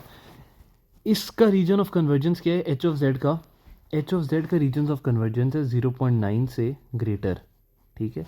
और 0.5 का अब हमने डिसाइड करना है कि हम क्या रखेंगे, 0.5 से ग्रेटर लेना है या स्मॉलर लेना है, ठीक है। इसके पास हमारे पास यहाँ पर चॉइस है कि हमने यहाँ से यहाँ जाना है, यहाँ से यहाँ जाना है, तो हम यहाँ जाने वाला चूज़ करते हैं क्योंकि ये यहाँ पर जाके ओवरलैप करता है। दूसरे केस में ऐसा ऑपोजिट है। दूसरे केस में क्या है कि कि जो एच ऑफ जेड है इसका क्या है 0.9 ही है, मतलब 0.9 से ग्रेटर ही है, कंफर्म इधर ही है। लेकिन जब हमने इसका निकाला जेड इनवर्स मतलब एच आई का निकाला रीजन ऑफ कन्वर्जेंस, तो वो हमारे पास 2 आ रहा है, क्योंकि ऐसे लिखी हुई है, ये इस फॉर्म में लिखी हुई है, वो हमारे पास 2 आ रही है। अब 2 से हमने डिसाइड करना है 2 से हमने ग्रेटर जाना है या 2 से हमने स्मॉलर जाना है, क्योंकि एच आई का हमने फाइंड करना है ना, एच आई के बारे में हम कंफ्यूज हैं। इसका तो हमें कंफर्म है भाई, जो भी हमने इस तरह वैल्यू निकालते हैं उसका हिसाब से होता है। तो इसका हमने वैल्यू निकाली है ग्रेटर देन 0.9, तो ये राइट पे होगा। इसका हमने डिसाइड करना है ये 2 से बड़ा होगा 2 से छोटा होगा। तो अब अगर हम 2 से बड़ा लेते हैं उसमें भी ओवरलैप आ रहा है, और 2 से छोटा लेते हैं उसमें भी ओवरलैप आ रहा है, ठीक है। तो अब इसने बताया कि अगर हम इस तरह के कोरिस्पॉन्डिंग इम्पल्स रिस्पॉन्स देखें for an R O C z is smaller than 2, अब जो जेड इज़ स्मॉलर देन 2 वाला आर ओ सी है वो बेसिकली क्या है, वो इस तरह नेगेटिव डायरेक्शन में जा रहा है, वो मतलब -n में जा रहा है। तो उसके लिए ना जो भी आपकी इम्पल्स इक्वेशन होती है ना, उसमें जहाँ n आना था ना वहाँ -n आ जाता है, ठीक है। तो ये उसने -n-1 लिख दिया, ठीक है, और ये -n लिख दिया, ठीक है। और for an R O C z is greater than 2, यहाँ पर क्या होगा, u ऑफ n की जगह पॉजिटिव आएगा, ठीक है, और u ऑफ n-1 होगा, ठीक है। अब इसको आप ऐसे भी कह सकते हो कि ये बेसिकली -n, बेसिकली ये था, तो यहाँ पर बेसिकली हमने सिर्फ वो किया है, और ये चैप्टर 3 वाला काम है कि आर ओ सी और जेड वैसे कैसे काम करते हैं, ये चीज़ आपने वहाँ पर पढ़ी होगी, ठीक है। तो अब यहाँ पर क्या बात हो रही है कि यहाँ पर ये बात हो रही है कि अगर आपके पास एच ऑफ जेड है और वो कॉजल है, तो फिर हमें पता है कि जो भी उसका एच ऑफ जेड हमारे पास क्या होता है, ये होता है ना, ठीक है, एच ऑफ जेड है हमारे पास, तो के क्यों भाई, डी होगा ना। इन examples 5.4 and 5.5 is that if h of z is a causal system with zeros at ck, ठीक है, then its inverse system will be causal if only we associate the region of convergence with max of ck. हाँ बिल्कुल यही बात कह रहा है कि अगर ये जो पहले कर चुका है कि अगर आपने एच आई ऑफ जेड को कॉजल कहना है तो जो उसका पोल है उसके आउटर मोस्ट पोल से ग्रेटर देन आप कहोगे आर ओ सी है, और अगर इसको कहना है तो वो इसका पोल क्या बन रहा है सी के, इसका पोल डी के था, तो यहाँ पर मैक्स ऑफ सी के से ग्रेटर हो जाएगा, ठीक है। और अगर हम मैक्स ऑफ सी के को, हाँ, if you also require that the inverse is stable, तो फिर हम कहेंगे कि जो मैक्स ऑफ सी के है ना वो स्मॉलर देन 1 भी है। यानी कि हमने यही बात की थी ना कि जो रीजन ऑफ अगर यूनिट आना चाहिए तो हम अगर स्टेबल और कॉजल एक साथ कब होंगे, जब जो उसका आउटर मोस्ट पोल है वो भी 1 से छोटा ही हो, मतलब वो 1 के अंदर ही लाए कर हो, ताकि इससे बड़ा सारा हमारे पास कॉजल हो सके, ठीक है। तो ये बेसिकली यहाँ तक इन्वर्स और ज़ीरोज़ और कॉजल और स्टेबिलिटी की बात। अब इससे आगे बात चल रही है impulse response for rational system functions. अब लेट सपोज हमारे पास एक रैशनल फंक्शन है। रैशनल फंक्शन इज़ व्हाट, कि जो आपके पास इस फॉर्म में लिखा जा सके, ठीक है। Recall that any rational function of z की power -1 with only first order poles can be express in the form of this. अब इसकी एक टर्म है बी आर जेड की पावर -r और एक टर्म है ए के 1/-d के z की पावर -1। अब ये फॉर्म कहाँ से आई है इसको आपको जज करने की ज़रूरत नहीं है। ये फॉर्म इसने बेसिकली बताया है कि ये हमारे पास चैप्टर 3 से कहीं से आई है, ठीक है। और ये इसने कहाँ बताया है, ये इसने यहाँ पे बताया to discuss the partial fraction expansion technique for finding inverse t transforms can be applied to the system function, ठीक है। अब हम सिर्फ इस फॉर्म को समझते हैं और इसमें हम क्या रोल अदा कर सकते हैं हम वो देखते हैं, ठीक है। Just a minute. तो इसका हमने इन्वर्स फोरियर लिया तो हमारे पास एच ऑफ जेड तो एच ऑफ एन आएगा। जहाँ पर जेड की पावर -r है वहाँ पर क्या होगा, n -r हो जाएगा। यहाँ पर जेड की पावर -1 है तो यहाँ पर n-1 हो जाएगा। ये ऑलरेडी डिनोमिनेटर में है तो शायद इसलिए, हाँ, इसकी सॉरी जो इन्वर्स फोरियर होता है वो इसी तरह होता है ना, ए के डी के एन के डी के की पावर इसकी पावर n हो जाती है और ये u ऑफ n साथ आ जाता है, ठीक है। ये चीज़ हमें पता है। ये वाला जो समीशन है ये m-n तक है और ये वाला समीशन 1 से n तक है, ठीक है। तो ये सिंपली ये कह रहे हैं the first summation is included only if m is greater और इक्वल्स टू n, ठीक है। ये वो इक्वेशन उधर से उसी चैप्टर से लाया है जनरल फॉर्म में। हमारे पास ये एक एग्जांपल है, first order IIR system, infinite impulse response system. ये हमें उसने एक डिफरेंस इक्वेशन दे दी है। इस डिफरेंस इक्वेशन से हमें ट्रांसफ़र फंक्शन बनाना आता है। हमने 1/1 - az की पावर -1 कर दिया। इससे हमें पता चल गया कि भाई z ए के ऊपर जो एक पोल है ना वो है और उससे ग्रेटर देन हमारे पास ROC आएगा, ठीक है। Figure 5.5 shows that the pole zero plot, the region of convergence is z greater than a and the condition for stability is that a is smaller than 1. अगर a smaller than 1 होगा तो फिर stable होगा system, अगर a यहाँ पर कहीं पर लाई करेगा तो सिस्टम स्टेबल नहीं होगा, ठीक है। और अगर इसका अगर इसका इन्वर्स फोरियर निकालना है तो वो क्या होगा, a of n u of n। Simply ये इसकी पावर n में चली जाती है और वो u ऑफ n से मल्टीप्लाई हो जाता है। यहाँ तक बात हमें बिल्कुल ठीक है। अब वो कह रहे for the second class of systems, ये तो हमने बात कर ली इस चीज़ के लिए। ये जो चीज़ है for the second class of systems वो इस फॉर्म की है कि बी के जेड की power minus k h of z has no poles except at z is equals to 0, that is n is equals to 0, ठीक है। तो स partial fraction expansion is not possible. इस बात का ये मतलब है कि लेट से अगर हमें पार्शियल फ्रैक्शन इस तरह दी होती है कि something over x square x plus 1 x minus 1 का होल स्क्वायर, ठीक है, एक्स टाइम्स, ठीक है। इस फॉर्म में लिखी होती है, हम पार्शियल फ्रैक्शंस कर लेते हैं, ठीक है। हम इसको कैसे निकालते हैं, एक्स इक्वल टू 0 पुट करके। इसको कैसे निकालते हैं, एक्स इक्वल टू -1 पुट करके। इसको भी कैसे निकालते हैं, एक्स इक्वल टू 1 पुट करके। अब अगर हमें सिर्फ ये चीज़ गिवन है, सिर्फ एक्स के मल्टीपल्स में गिवन है, जेड की पावर माइनस के इंक्रीज़ करी जा रही है और दूसरी टर्म्स नहीं गिवन है, तो इसमें लॉन्ग डिवीजन ही होती है, इसमें पार्शियल फ्रैक्शंस नहीं लगती हैं, क्योंकि सिर्फ एक्स ऑफ इक्वल टू 0 डाल के हम कितनी वैल्यूज़ ही निकाल लेंगे। यहाँ पर भी जो हम निकालते हैं ना, हम x प्लस 1 डालकर एक वैल्यू निकालते हैं और फिर उस वैल्यू को यूज़ करते हैं ये वाली स्क्वायर वाली टर्म निकालने में। ये सिंपल पार्शियल फ्रैक्शंस है। तो इस वाली फॉर्म में पार्शियल फ्रैक्शंस नहीं लग सकती कि जहाँ पर और पोल्स ना हो, सिर्फ 0 पे पोल हो, ठीक है। तो इस वाली उसका क्या होता है कि हम पार्शियल फ्रैक्शन से एक्सपेंशन नहीं करते हैं, और we assume without loss of generality that a naught equal to zero, in this case h of Z is determined within a constant multiplier by its zeros. और अगर हम इसको वो ले लें, इन्वर्स फोरियर ले लें, तो ये बी के इम्पल्स जेड की पावर एन माइनस के बनेगा, हमें पता है इसका, ठीक है। और इसका बेसिकली क्या मतलब है कि जो भी बी एन है वो अगर ज़ीरो से एम के दरमियान है तो वो होगा बी एन, वरना वो ज़ीरो हो जाएगा। यहाँ पर इसको वैसे बी के लिखना चाहिए था आई थिंक सो, और यहाँ पर इसने बी के लिखा हुआ है, ठीक है। तो हाँ, यहाँ पर ये बी के ही है, क्योंकि अब यहाँ पर इसने एच ऑफ एन की वैल्यू ये निकाली है ना कि बी के इम्पल्स एन माइनस के, ठीक है। और जब वाई ऑफ एन की निकाली है तो वाई ऑफ एन बेसिकली क्या है, simply convolution of x times with H. तो कॉन्वोल्यूशन अगर इम्पल्स की हो रही हो तो हमें पता है कि इम्पल्स का जो अंदर वाला पीरियड है वो फिर एक्स ले लेगा, तो वो एक्स ऑफ एन माइनस के बन जाएगा, ठीक है। और यहाँ पर यही हुआ, और ये बी के साथ लिखा हुआ है, तो ये भी बी के है, तो ये भी शायद बी के ही है, ठीक है।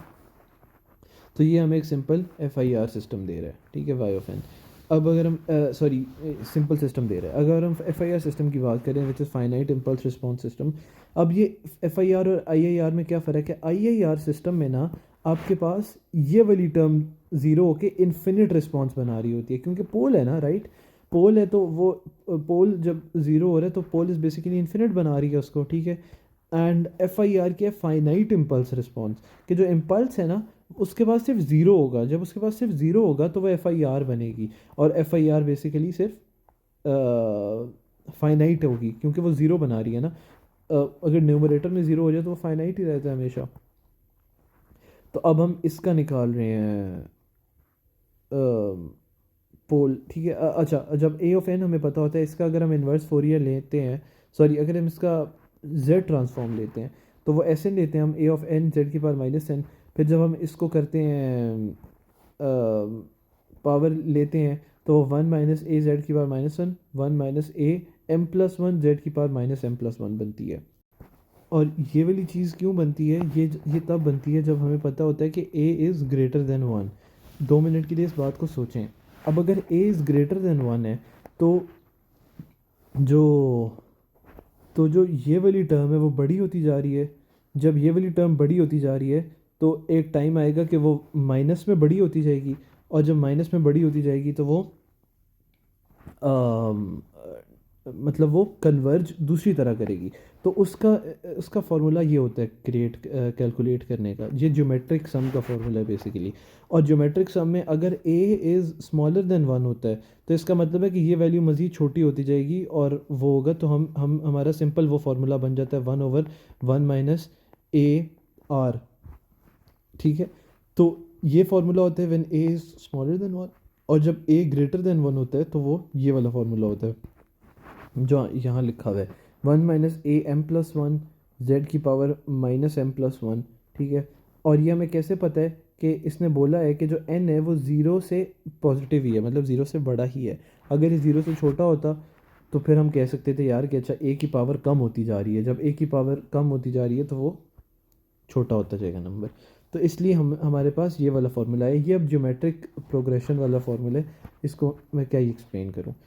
माइनस ए की पावर एम प्लस वन है, ये मैं एज इट इज़ याद करना पड़ेगा, और जो जेड की पावर होती है वो माइनस एम माइनस वन होती है इस केस में, ठीक है। मतलब ए की पावर मैक्सिमम जो भी आ रही है, फॉर एग्जांपल एम टेन तक है तो वो 11 हो जाएगी, और जो जेड है उसकी पावर माइनस 11 हो जाएगी, वो माइनस टेन माइनस वन हो जाएगी, ठीक है। और नीचे वाली टर्म एज इट इज़ रहेगी। तो let say m is equal to seven है, ठीक है। अब एम इज़ इक्वल टू अगर सेवन है तो ये क्या बनेगा, सिंपली ए की power seven plus one eight, और ये क्या बनेगा, ए की जेड की पावर माइनस एट, ठीक है। तो अब हमारे पास इसके ज़ीरोज़ क्या बनेंगे, कितने बनेंगे, बेसिकली 8 ज़ीरो बन रहे होंगे इसके, ठीक है। और जो इसका पोल होगा वो एक ही बनेगा, पोल एक ही बन रहा है, और ज़ीरो कितने बन रहे हैं, एक दो तीन चार पाँच छः सात, और ये शायद यहाँ पर भी बनता है, ये 8 बनेंगे।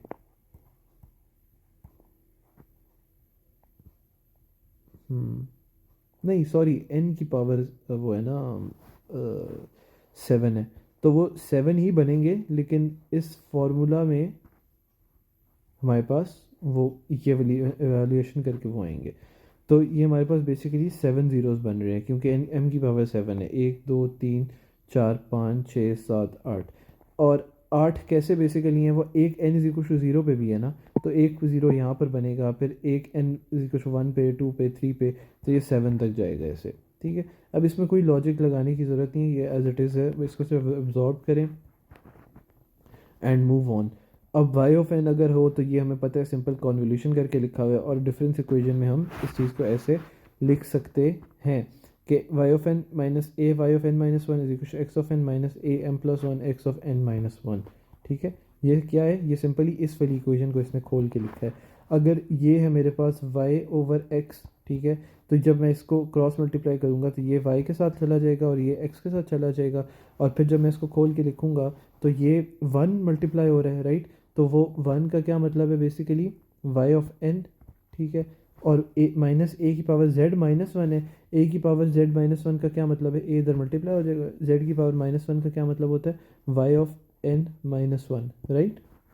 सिमिलरली अगर मैं इसको खोल के लिखूँगा तो एक x ऑफ n मेरे पास आ जाएगा, क्योंकि इधर ये x उधर जाके मल्टीप्लाई हो रहा है ना, और माइनस ये वाली चीज़ एज इट इज़ आ जाएगी ए एम प्लस वन, और ये z की पावर माइनस एम वन वो है, तो जो भी इसकी पावर में होता है वो x n minus m minus one हो जाएगा। ठीक है, तो यही चीज़ आगे उसने लिखी हुई है इस फॉर्म में।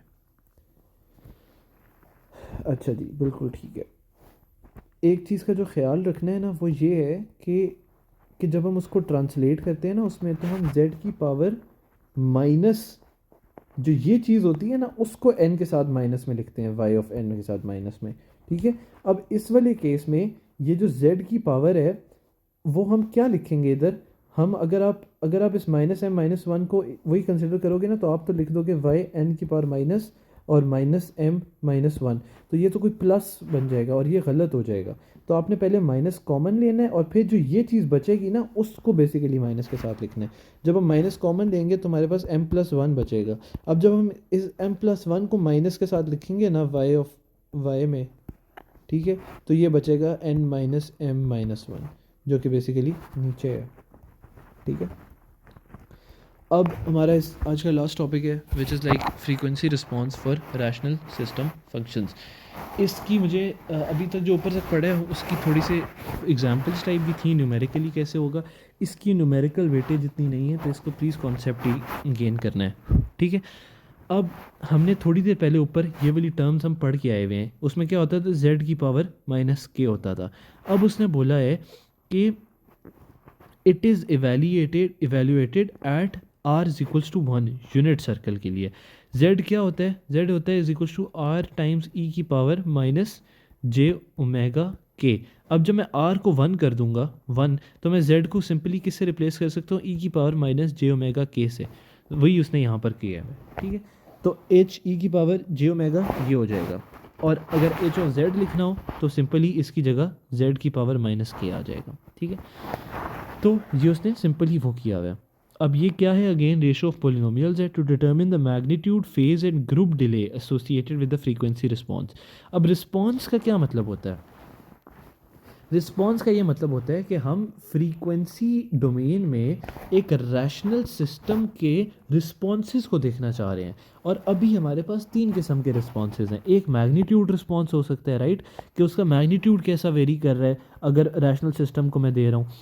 अगर उसका एंगल हो सकता है कि उसका एंगल रिस्पॉन्स कैसा है, और एक हमने नया रिस्पॉन्स निकाला है डिले वाला, जो हमने ऊपर डिस्कस भी किया था, ग्रुप डिले वाला। ठीक है, तो हम इन 3 रिस्पॉन्सेस को भी आगे स्टडी करेंगे एक रैशनल फंक्शन के लिए। अगेन है, हमने रैशनल फंक्शन के लिए चीज़ निकाली थी 1 माइनस सी के ई की पावर माइनस जी ओमेगा। यहाँ पर z था, अगेन हमने उसको ई की पावर माइनस जी ओमेगा से रिप्लेस किया हुआ है यहाँ पे, substituting z is equal to j omega. ठीक है, अब अगर हमने इसका मैग्नीट्यूड निकालना है, ठीक है, मैग्नीट्यूड निकालने का क्या है कि आप इसका भी मैग्नीट्यूड लो, इसका भी मैग्नीट्यूड लो। ठीक है, और अगर ये H E of J omega है, हमने इसका मैग्नीट्यूड ले लिया, हर एक टर्म का मैग्नीट्यूड ले लिया। अब अगर मैग्नीट्यूड स्क्वायर्ड फंक्शन में लेना चाहता हूँ, अक्सर मैग्नीट्यूड स्क्वायर लेना आसान होता है हमारे लिए प्रैक्टिकली फिजिकली, क्योंकि हमारे पास कुछ वैल्यूज सिंप्लीफाई हो जाती हैं, कुछ अंडर रूट्स कट जाते हैं, क्योंकि जब हम मैग्नीट्यूड ले रहे होते हैं तो हम बेसिकली क्या कर रहे हैं, एक चीज़ अगर मेरे पास x प्लस आयोटा वाई है तो मैं क्या कर रहा हूँ, x square plus Y square कर रहा हूँ और उसका अंडर रूट ले रहा हूँ, तो ये मेरे पास एक्स का सी का मैग्नीट्यूड आ रहा है। तो अब अगर मैं सी के मैग्नीट्यूड का स्क्वायर ले लूँगा तो ये स्क्वायर कट जाएगा और मेरे पास simply X square plus Y square आ जाएगा। तो मेरे पास एक सिंप्लीफाइड रिप्रेजेंटेशन है। इसलिए हमारी कोशिश होती है कि हम इसको मैग्नीट्यूड को स्क्वायर की फॉर्म में भी लिखें। तो स्क्वायर की फॉर्म में लिखें तो सिंपली हमें पता है कि कॉम्प्लेक्स नंबर का स्क्वायर कैसे लेते हैं, एक दफ़ा वो number multiplied by it's conjugate, इस तरह कॉम्प्लेक्स नंबर का स्क्वायर लिया जाता है। ठीक है, ये बचपन से हम पढ़ते आ रहे हैं। तो अगर यही करना है हमने, इसका स्क्वायर का मैग्नीट्यूड लेंगे तो एक दफ़ा ये 1 माइनस सी के एक्सपोनेंट माइनस जे ओमेगा होगा और multiplied by 1 minus C K E की पावर प्लस जे ओमेगा। ठीक है, ये कॉन्जुगेट इसने लिख दिया। ठीक है, और सी के भी अगर कोई एक्सपोनेंट है तो इस सी के का भी आप कॉन्जुगेट ले लोगे, अगर सी भी सॉरी कॉम्प्लेक्स है। ठीक है, सी के का भी कॉन्जुगेट ई की पावर जे ओमेगा। बेसिकली ये पूरी कॉन्जुगेट वाली टर्म है। ठीक है, इसमें जो भी कॉम्प्लेक्स नंबर आएगा, जो भी आयोटा आएगा, उसको हम उसका साइन हम इन्वर्ट कर देंगे। ठीक है, ये जनरली लिखा हुआ है इसलिए आपको थोड़ा कंफ्यूजिंग लग रहा होगा। जब हमें क्वेश्चन होगा उसमें हमें पता होगा एग्जैक्टली सी के क्या है, 2+3 आयोटा है, तो बस हम 3 आयोटा का साइन इन्वर्ट कर देंगे। अब इट इज़ अक्सर कस्टमरी कि आप ना इसको लॉग की फॉर्म में लिख लो। लॉग की फॉर्म में लिखने से क्या होगा कि ये जो डिवीजन शिवीजन है ना, लॉग में क्या होता है, लॉग में डिवीजन माइनस होती है और मल्टीप्लिकेशन प्लस होती है। तो अगर मैं इसको लॉग की फॉर्म में लिखना चाहूँ तो क्या होगा, सिंपली 20 लॉग 10 अगर मैं इसको लिख रहा हूँ तो हर चीज़ 20 लॉग 10 से हो जाएगी। ये 20 log 10 b naught over a naught हो जाएगा। इसको भी हम लिख सकते हैं 20 log 10 b naught minus 20 log 10 a naught. और जो ये था ये सिंपली इसने क्या कर दिया, 20 log 10 1 minus C K E की power this minus 20 log 10 1 minus T के। सॉरी, अब ये जो इसने 20 लॉग लिया ये इसने स्क्वायर का नहीं लिया, ये इसने नॉर्मल एच ई जे ओमेगा का लिया, जो कि बेसिकली सिंपली ये है। तो क्या आ गया, 20 log of this 20 log of this minus 20 log of this. ठीक, सिंपली ये चीज़ आ गई। The function 20 log 10 is referred to as the log magnitude and is expressed in decibels. Sometimes this quantity is called the gain in decibels. ठीक है, this is just theory. अब अगर हमारे पास, अब log में तो हमारा स्केल डिफरेंट हो जाता है ना। फॉर एग्जांपल लॉग ऑफ किसी भी चीज़ का 1 का लॉग लोगे तो वो ज़ीरो आता है, लेकिन क्या उसका मैग्नीट्यूड ज़ीरो है? बेसिकली मैग्नीट्यूड तो उसका 1 है, लेकिन लॉग मैग्नीट्यूड उसका ज़ीरो है। ठीक है, तो ये जो चीज़ है ना, note that 0 decibel corresponds to a value of 1 while 10 की power m is also 20 mdcb। Also H E जो होगा 2 की power m is approximately 6 mdb। For example 2 की पावर 2 है तो 6 टाइम्स 2 12 डेसिबल्स होता है। ये एक जनरल उसने फार्मूला लिखा हुआ है, लॉग 10 की वैल्यूज़ हैं, इसमें कोई साइंस नहीं है। तो when H E J omega है स्मॉलर देन 1, यानी जब उसका मैग्नीट्यूड 0.1 0.2 0.3 है। अब मैग्नीट्यूड तो पॉजिटिव ही है ना, 0.1 पॉजिटिव ही है ना, ये 0.2, लेकिन लॉग ऑफ 0.1 या लॉग ऑफ 0.2 नेगेटिव में आता है, -20 लॉग माइनस हो जाता है वो। तो इसको हम कहते हैं एटेनुएशन और ये नेगेटिव गेन होता है डीबी में। ठीक है, बस सिंपल सी ये बात की हुई है। For example the stop band attenuation ही होगी ना, जब जब एक चीज़ 0.1 से मल्टीप्लाई हो रही है या 0.2 से मल्टीप्लाई हो रही है। फॉर एग्जाम्पल एक वेव है, उसका मैग्नीट्यूड 2 है, जब वो 0.2 से मल्टीप्लाई होगी तो वो एटेनुएट होगी ना, तो ये एटेनुएशन है, तो ये नेगेटिव गेन ही है। और लेट से वो 2 से मल्टीप्लाई हो रही है तो वो ग्रो होगी और वो राइज होगी, तो वो गेन है actually. The attenuation is therefore a positive number when the magnitude response is less than unity. ठीक है, एटेन्यूएशन को उसने पॉजिटिव नंबर क्यों कहा है, क्योंकि बेसिकली वो गेन को नेगेटिव, एटेन्यूएशन को वो नेगेटिव ऑफ गेन कह रहा है। ठीक, अच्छा, अब अगर हमने y का देखना है तो y में सिंपली क्या है, h टाइम्स x हो रहा होता है ना, h मल्टीप्लाई बाय, अगर मैं y का मैग्नीट्यूड लेना चाहता हूँ तो वो क्या होता है, x times h, right, h का मैग्नीट्यूड। तो अब अगर हम इसको लॉग की फॉर्म में लिख रहे हैं 20 log 10, तो ये दोनों प्रोडक्ट है ना, तो ये 20 log 10 प्लस 20 log 10 हो जाएगा इसका। ठीक है, और अगर हम मैं इसका वो देखना चाहें, एंगल देखना चाहें, तो अब इंटरेस्टिंग बात है एंगल क्या होगा। ठीक है, इंटरेस्टिंग बात, एंगल क्या होगा of H E J omega. H E J omega है मेरे पास ये चीज़, एंगल क्या होगा, एंगल होता है, हमने ऊपर शुरू में डिस्कस किया था कि एंगल इज़, अब अगर कोई चीज़ मल्टीप्लाई हो रही है ना तो angle is simply what, the addition and of the angles of those two things. दो चीज़ें मल्टीप्लाई हो रही हैं, इन दोनों का जो एडिशन है वो एंगल हो जाएगा, मतलब एंगल, नया एंगल जो होगा इसके एंगल और इसके एंगल की एडिशन हो जाएगी। और अगर डिवाइड हो रहे हैं तो इसके एंगल और इसके एंगल की सब्ट्रैक्शन हमारे पास नया एंगल हो जाएगा। तो उसने क्या किया है, angle of H E J omega is angle of this thing whatsoever this is, ये इससे मल्टीप्लाई हो रहा है, तो plus angle of this minus this, ये this thing plus angle of one minus C K E की power minus J omega minus angle of one minus D K E की power minus J omega. ठीक है, और इसमें कोई logic नहीं है, ये सिर्फ फिजिकल रिप्रेजेंटेशन है। हम आगे जाके इसको देखते हैं सवाल जब हमें आएंगे। और अगर मैंने ग्रुप डिले निकालना है, ग्रुप डिले सिंपली मुझे पता है क्या होता है, मैं डेरिवेटिव लेता हूँ आर्ग्यूमेंट, ये हम ऊपर पढ़ चुके हैं, it is the derivative of the argument. ठीक है, तो यहाँ पर हम उस आर्ग्यूमेंट का डेरिवेटिव ले रहे हैं, तो वन माइनस डी के का डेरिवेटिव होगा और वन माइनस सी के का डेरिवेटिव होगा। अब आप सोच रहे होगे यहाँ पर क्या हुआ है, यहाँ पर ये माइनस के साथ तो डी के वाली टर्म थी और पॉजिटिव के साथ तो सी के वाली टर्म थी। तो हमने ग्रुप डिले का फॉर्मूला पढ़ा था, D over D omega minus argument of that, argument of what so ever the thing is. ठीक है, तो ये जो माइनस है ना, बेसिकली इसने उसको किया है, आर्ग्यूमेंट किया माइनस की, इसकी वजह से आया। तो इस वाली टर्म के साथ माइनस था तो ये प्लस होगी और ये माइनस होगी। ठीक है, तो अब आप कहोगे कि इसको क्यों नहीं, हमने इसका फैक्टर क्यों नहीं इनकॉर्पोरेट किया, इसका आर्ग्यूमेंट, क्योंकि ये कॉन्स्टेंट्स हैं बी नॉट और ए नॉट। तो derivative of constant is constant, ये वेरिएबल है विद रिस्पेक्ट टू ओमेगा, तो इनका डेरिवेटिव आएगा। तो जो ग्रुप डिले है वो हम इस इक्वेशन से कैलकुलेट कर सकते हैं ईजीली।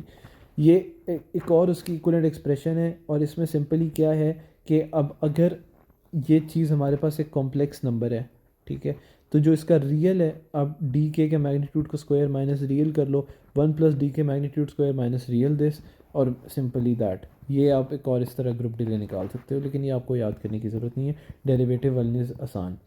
ये अब एक छोटी सी बात कह रहा है कि यार हमें पता है वो जब हम थीटा निकालते हैं तो उसमें प्रिंसिपल थीटा भी तो कोई चीज़ होती है ना, प्रिंसिपल आर्ग्यूमेंट और argument. For example 2 pi L से, तो प्रिंसिपल आर्ग्यूमेंट इसका मेरा ख्याल है, अगर आप किसी चीज़ का कैलकुलेट करते थे, हमने एल ए शैले में पढ़ा था, तो आप ज़ीरो अगर कैलकुलेट किए आपने, ठीक है, लेकिन वो प्रिंसिपल आर्ग्यूमेंट है, तो अगर उसका कोई आर्ग्यूमेंट होता था तो आप उसमें +2 पाई करते थे ताकि वो 360 आप लिख सको उधर।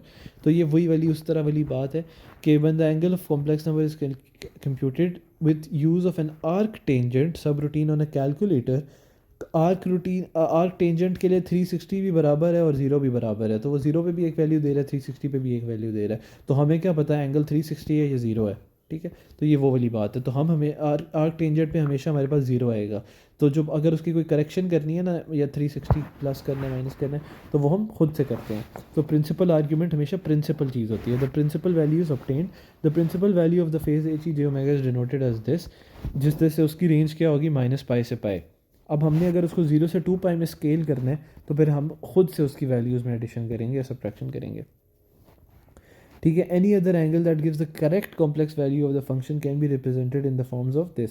तो जो एंगल है ना, वो बेसिकली क्या है, principal argument plus 2 pi R of omega. ठीक है, R of omega is positive और negative integer that can be different at each value of W. ये चीज़ें हमें गिवन होंगी सवाल के केस में, इसलिए इन चीज़ों से घबराना बिल्कुल भी नहीं है। अब ये उसने हमें एक ग्राफ दी है, ये उसने argument H E of J omega plot किया है। ठीक है, in the principal value, if the principal value is used to compute the phase response as a function of omega, then argument may be a discontinuous function. The continuities introduced by taking the principal values will be jumps of 2 pi radians. ठीक है, this is illustrated by this. Let say हमारे पास यार एक graph आ रहा था, ये अभी एक कंटिन्यूस ग्राफ है, लेकिन अगर आप प्रिंसिपल वैल्यूज़ निकाल रहे हैं ना, हमने एक कंपोनेंट, फॉर एग्जांपल एक कंपोनेंट का ग्राफ निकाला, ये दूसरे कंपोनेंट का प्लॉट निकाला, ये तीसरे कंपोनेंट का निकाला, ये चौथे कंपोनेंट का, ये पांचवें का, ये छठे का, ये सातवें का, ये। अब ऐसे तो बज़ाहिर लग रहा है कि ये डिसकंटिन्यूटी है, लेकिन ये हमने प्रिंसिपल आर्ग्यूमेंट्स निकाले हैं उसके। तो जब हम इसको करेक्शन करेंगे ना, like argument is equal to 2 pi R omega, तो जब हम उसमें ये चीज़ प्लस करेंगे ना, वो बेसिकली वही चीज़ होगी, लाइक वो यहाँ से यहाँ तक ये बन रही है, यहाँ से यहाँ तक ये बन रही है, उसके बाद जो ये चीज़ है वो ये है, ये चीज़ जो है वो बेसिकली एक्चुअल में ये है, ये चीज़ है तो वो ये है, ये चीज़ है तो वो ये है, ये चीज़ है तो वो ये है, ये चीज़ है तो वो ये है, ठीक है। तो ये चीज़ हमें मिलेंगी। अब आप पूछोगे यार ये क्या है, फिर ये अलग अलग कंपोनेंट्स क्या हैं। देखो हमारे पास, हम जो अभी तक ये एच की सारी बात कर रहे हैं वो हम किस में कर रहे हैं, वन माइनस सी के, वन माइनस डी के, एंड ये क्या है, ये डिफरेंट प्रोडक्ट्स हैं। For example x plus two, x plus three, x plus four, इस कंपोनेंट का एक मैग्नीट्यूड और फेज़ होगा, इस कंपोनेंट का फेज़ होगा, इस कंपोनेंट का फेज़ होगा, इस कंपोनेंट का अलग फेज़ होगा। तो अगर हम सबको आर्ग्यूमेंट की फॉर्म में निकालेंगे तो वो हमारे पास नॉर्मलाइज्ड हुए होंगे ज़ीरो के हिसाब से, ये सारे ज़ीरो के हिसाब से निकले हुए हैं। लेकिन अगर हम उसको फिर करेक्शन कर देंगे उसमें टू पाई आर ओमेगा की, टू पाई आर ओमेगा की, तो वो हमारे पास सीक्वेंस में आ जाएंगे कि हमें पता है ना ये चीज़ इधर इधर इधर इधर है, ठीक है। ये मैं सिर्फ आपको एक सेंस बना रहा हूँ उसकी। और अगर हम आर ओमेगा की बात करें तो वो आर ओमेगा बेसिकली सिर्फ स्केलिंग होगी इसकी। अब आर ओमेगा को पता है कि ये चीज़ ज़ीरो पे स्केल्ड है, तो जो ये वाला कंपोनेंट है ना वो यहाँ से स्टार्ट हो रहा है वन से, ठीक है। ये वाला कंपोनेंट जो है ना वो टू से स्टार्ट हो रहा है। यही चीज़ हम आर्ग्यूमेंट में जाके देख भी सकते हैं कि जो ये वाला कंपोनेंट है ये बेसिकली वन पाई से स्टार्ट हुआ है, जो ये वाला कंपोनेंट है ये बेसिकली टू से स्टार्ट हुआ है यहाँ पर, ठीक है। तो R is just basically that. तो अब अगर हमें आर्ग्यूमेंट चाहिए तो आर्ग्यूमेंट, प्रिंसिपल आर्ग्यूमेंट के बिल्कुल जिस तरह एंगल हमने निकाला था जो कि नॉन प्रिंसिपल आर्ग्यूमेंट है, हमने ये कहा था ना इसका भी एंगल, इसका भी एंगल, इसका भी एंगल, ठीक है। तो अब अगर हमें आर्ग्यूमेंट चाहिए तो आप इसका भी आर्ग्यूमेंट निकालोगे, इसका भी आर्ग्यूमेंट निकालोगे, इसका भी आर्ग्यूमेंट निकालोगे, और उसमें प्लस टू पाई आर करोगे तो आपके पास करेक्टेड आर्ग्यूमेंट आ जाएगा, ठीक है।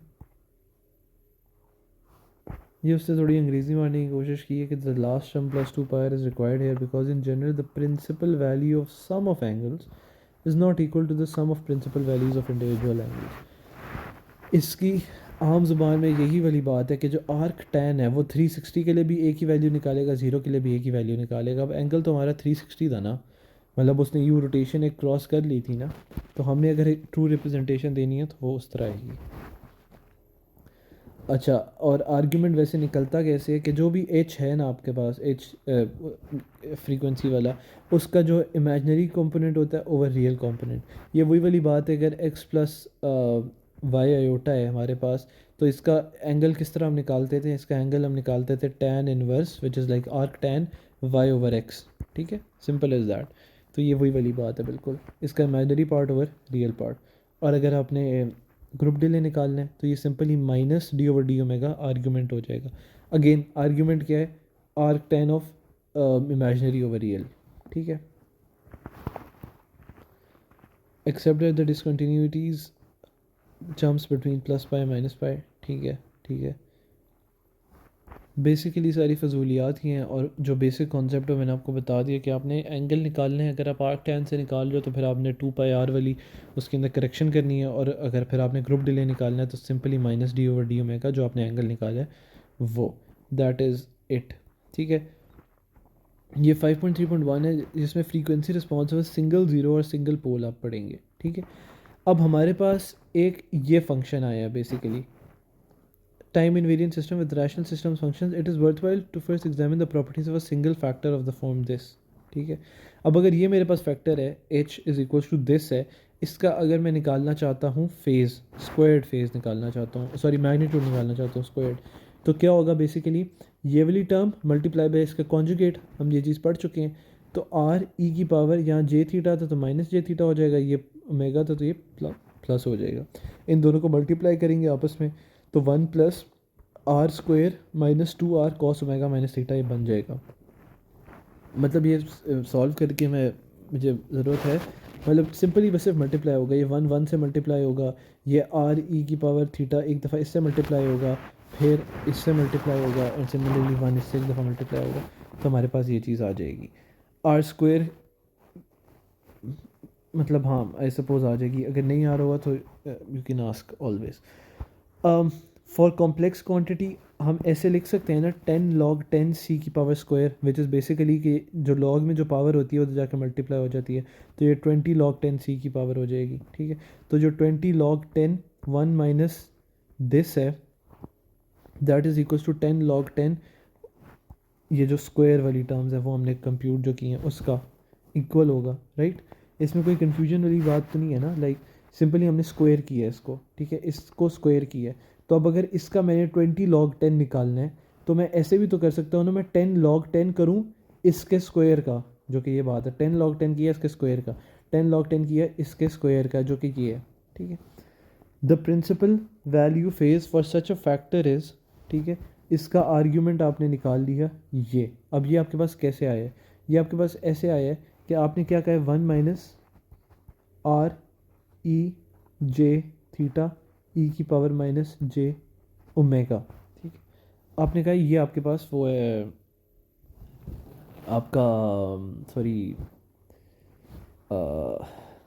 अगर फंक्शन है। अब अगर इसको मैं लिखना चाहूँ थोड़ा सिंप्लीफाइड करके, तो 1 - r e जो है, ई की पावर ये थीटा माइनस जे ओमेगा है ना, तो मैं माइनस जे बाहर ले लेता हूँ, तो ओमेगा माइनस थीटा हो जाएंगी। कोई मसले मसाइल नहीं, ठीक है। अब अगर इसको मैं लिखना चाहूँ दूसरी फॉर्म में, यूलर्स आइडेंटिटी लगा के, 1 - r ये हो जाएगा कॉस ओमेगा माइनस थीटा, और वो हो जाएगा प्लस, सॉरी माइनस ही है, लेकिन ये चूँकि माइनस बाहर है ना, तो ये प्लस हो जाएगा, प्लस r जे साइन ओमेगा माइनस थीटा, ठीक है। सिंपली यूलर्स फार्मूला लगाया। और अब अगर मैं एंगल लिखना चाहता हूँ, तो मुझे पता है एंगल क्या होता है, tan inverse imaginary over real. Imaginary ये है ना, जे इसके साथ आ रहा है, तो ये r sine omega minus theta over 1 - r cos omega minus theta. ऐसे करके आप एंगल लिख लेते हो। एंगल निकल गया आपका, वो निकल सकता है, ग्रुप डिले भी निकल जाएगा, क्योंकि वो क्या है basically minus derivative of that है। इसका डेरिवेटिव हम निकाल लेंगे आराम से। ये बेसिकली उसके ऊपर वो लगेगा, आप जिसे आप कहते हो, सॉरी, कोशेंट रूल लगेगा। तो कोशेंट रूल से हम इसका डेरिवेटिव निकाल लेंगे, और ये हमारे पास आ जाएगा, हमारे पास ग्रुप डिले आ जाएगा, ठीक है। वही वाली बात दोबारा कर दी है, हाँ ठीक हो गया, ग्रुप डिले आ गया हमारे पास। तो अब हम कुछ ना नीचे प्लॉट्स वो करने लगे हैं, विजुअलाइज करने लगे हैं इसी फंक्शन के, ठीक है। और वो क्या है कि 1 + r² - 2r cos omega minus theta है। इसकी हमें मैक्सिमम वैल्यू कहाँ मिल सकती है, इस पूरे एक्सप्रेशन की हमें मैक्सिमम वैल्यू कहाँ मिल सकती है, जब 1 + r² हो और ये भी +2r हो जाए। वो कब होगा, जब cos omega minus theta pi के इक्वल होंगे। ओमेगा माइनस थीटा अगर पाई के इक्वल हो जाए, तो कॉस पाई -1 के इक्वल होगा, और -1 क्या हो जाएगा, +2r, ठीक है, राइट। तो ये हमारे पास मैक्सिमम वैल्यू आ जाएगी जब ओमेगा माइनस थीटा पाई के इक्वल है। और हमारे पास मिनिमम वैल्यू कब आएगी, जब ये 1 के इक्वल आए, लाइक ओमेगा माइनस थीटा जब 0 के इक्वल होगा, तो कॉस 0 1 होता है, तो cos 0 1 1 +r² plus sorry -2r हो जाएगा, ठीक है। ये हमारे पास मिनिमम वैल्यू आ जाएगी। तो यही बात उसने यहाँ पर की है कि जो 5.8 है ना, वो आपको इसके प्लॉट्स दिखा रही है इसी इक्वेशन के, ठीक है, और डिफरेंट थीटास पे प्लॉट दिखा रही है। ये चीज़ डिफर कर रही है ना, ये इक्वेशन है ना, 1 - r e j⁻j⁻। तो अगर हमने थीटा लेट से हमारा है 0, थीटा लेट से हमारा 0, तो उसका जो डेसिबल प्लॉट है ना, गेन वाला, वो क्या हो रहा है, इस तरह जा रहा है, ओमेगा के साथ ये वेरी कर रहा है, ठीक है। अगर थीटा आपके पास है π/2, लेट से थीटा हमारे पास है 0, तो हमने क्या कहा है, ओमेगा माइनस थीटा पर अगर पाई के इक्वल होगा, तो उस पर मैक्सिमम वैल्यू आएगी, right. Omega minus theta pi के इक्वल कब होगा, जब पाई -0, क्योंकि थीटा तो 0 है, पाई के इक्वल हो, ठीक है। तो जब पाई, तो जब हमारे पास ओमेगा इज इक्वल्स टू पाई होगा, तब हमारे पास मैक्सिमम वैल्यू आ रही होगी। और ये देखो पाई के ऊपर इसकी मैक्सिमम वैल्यू आ रही है, क्योंकि ओमेगा पाई के इक्वल है। लेट से हम दूसरा केस लेते हैं, थीटा हमने π/2 ले लिया, ठीक है। तो उस इक्वेशन के लिए ओमेगा -π/2 जब पाई की इक्वल होगा, तो ओमेगा की क्या वैल्यू होगी, -π/2 तो जाके +π/2 हो जाएगा। तो पाई प्लस π/2 कितना होता है, 3π/2, ठीक है। तो 3π/2 जब होगा तो मैक्सिमम वैल्यू आएगी। और ये हमारे पास है, ये इधर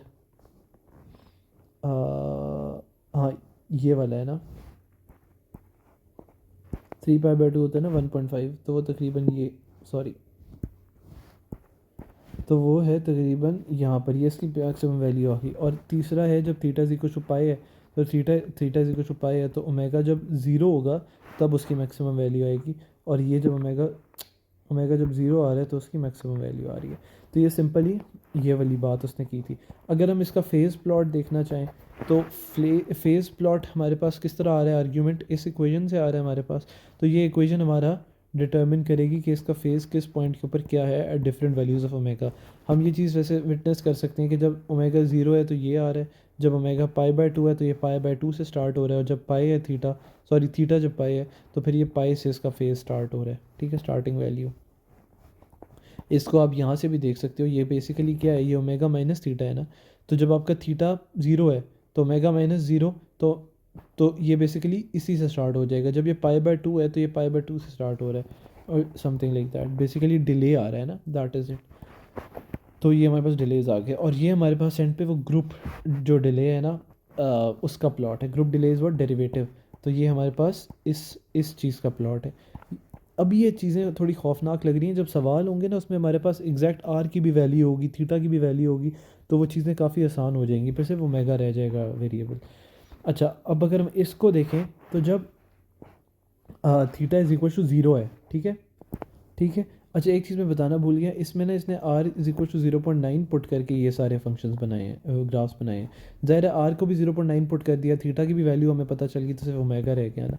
तो ये, और जो एंड पे ग्रुप डिले है वो बेसिकली क्या है कि जिस वैल्यू पे स्टार्ट हो रहा है ज़ीरो, देखो ये ज़ीरो पे स्टार्ट हो रहा है, और इस टाइम इसका जो चेंज है वो मैक्सिमम है, ये चेंज मैक्सिमम है। ठीक है, तो इस टाइम जो आपका ग्रुप डिले है वो भी, उसकी भी मैक्सिमम वैल्यू होगी ये।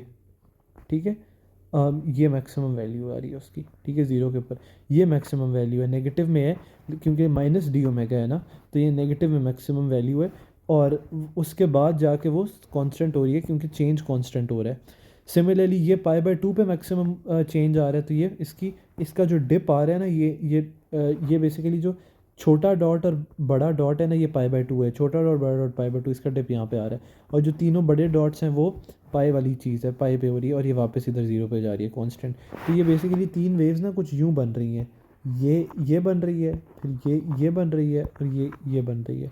ये थीटा से कुछ ज़ीरो पे, ये थीटा पाई बाय टू पे, ये थीटा पाई पे। Okay, moving on. ठीक है, अच्छा जी, अब वो एक नया कॉन्सेप्ट आपको इंट्रोड्यूस कर रहा है, और वो कह रहा है कि अब आपके पास ये इक्वेशन थी ना, ठीक है, z की पावर माइनस वन, ठीक है, z की पावर माइनस वन। तो अब इसका मतलब, अगर आप इसको मतलब z से की पावर माइनस वन कॉमन लो, तो आप यहाँ पे z से मल्टीप्लाई करोगे तो z minus R E J theta बन जाएगा, और ओवर z आ जाएगा। इसका मतलब है इसका एक पोल है और एक ज़ीरो है। ठीक है, तो अगर हम इसका ज़ीरो प्लॉट पोल करें और एक वेक्टर हम ड्रॉ करें जो उसका पोल है, उससे लेकर at unit circle a point, we will consider higher order examples. ठीक है, सॉरी ये वाला है, हाँ। A simple geometric construction is often very useful in approximate sketching of frequency response directly from pole zero plot. अभी तो हम equation से प्लॉट कर रहे थे ना। अगर हम सिर्फ पोल जीरो प्लॉट करें और उससे फ्रीक्वेंसी रिस्पॉन्सेज देखना चाहें तो वो क्या होगा, this procedure is based on the facts that the frequency response corresponds to the system function evaluated at unit circle.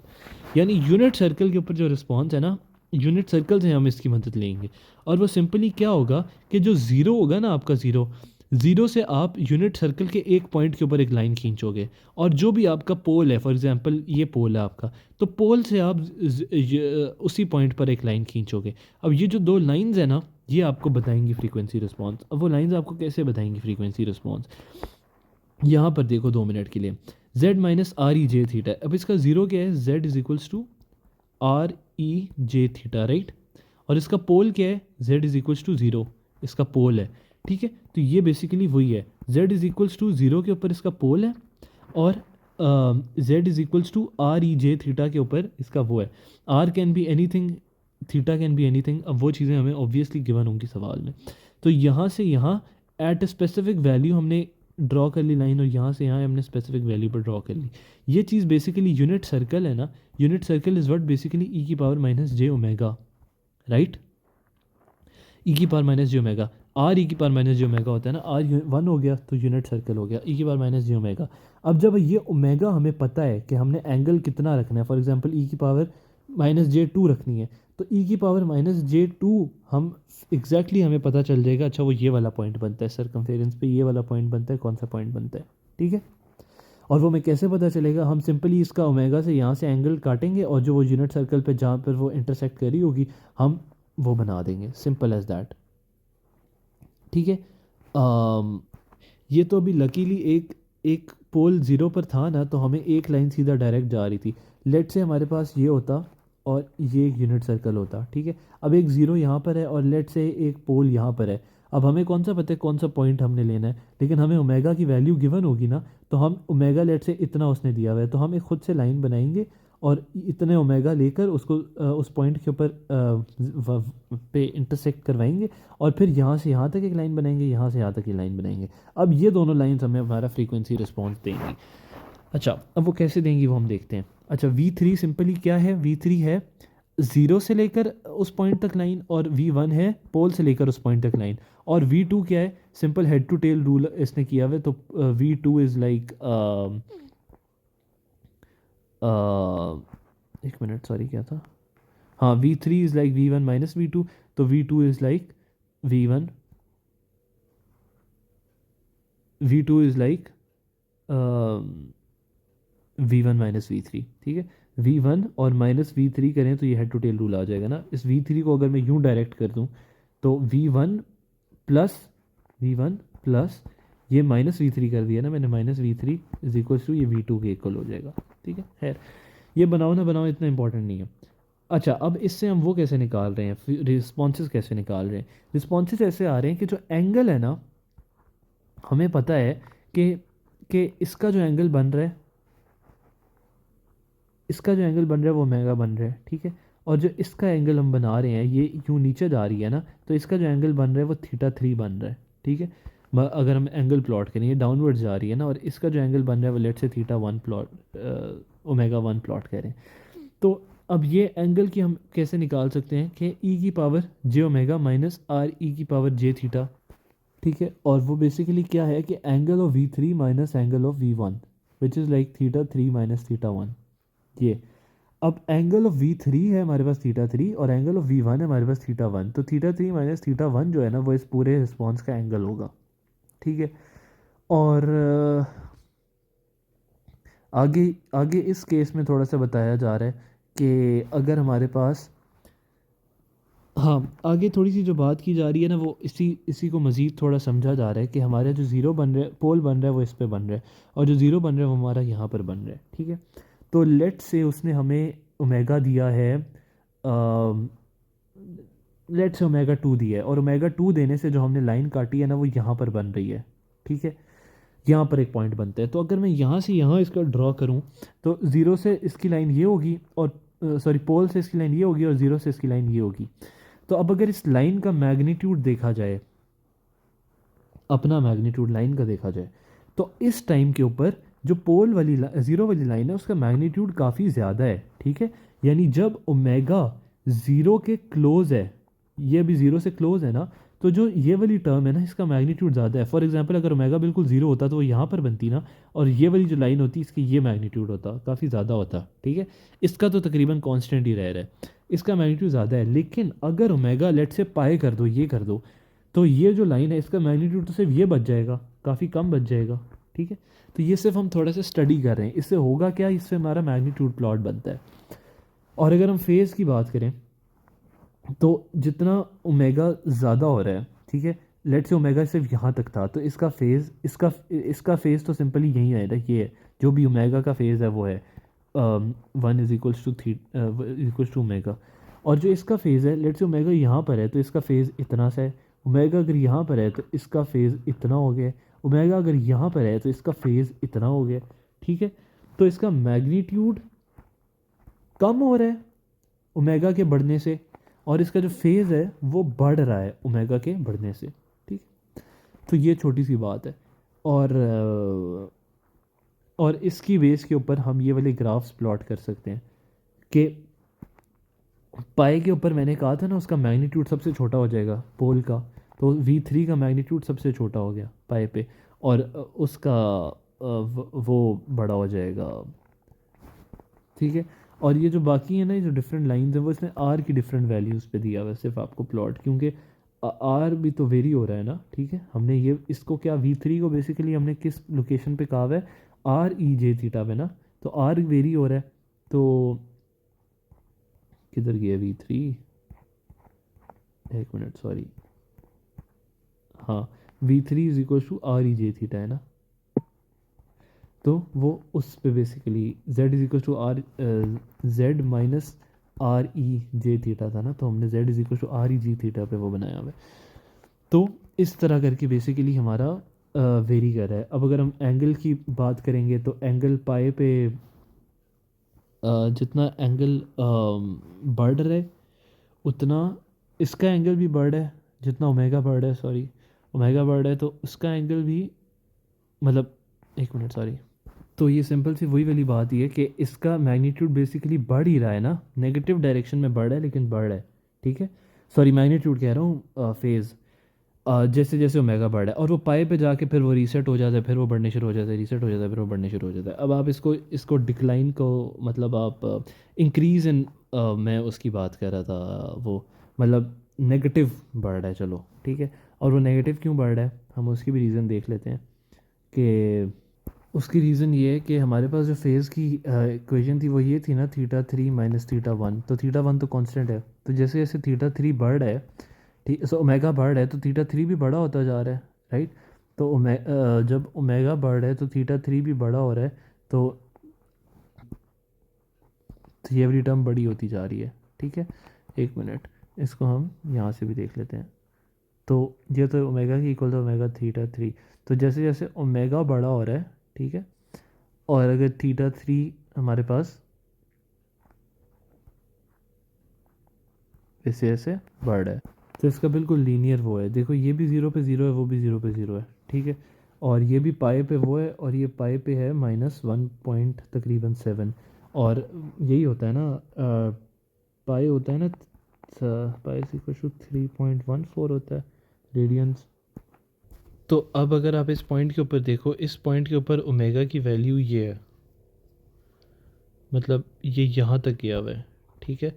लेकिन इस पॉइंट के ऊपर ये जो थीटा है इसकी वैल्यू ये है, लाइक अगर ये तकरीबन हमारे पास एंगल है 170 का, तो जो θ3 का एंगल है वो ये हमारे पास तकरीबन ये वाला, विच इज़ लाइक व्हाट,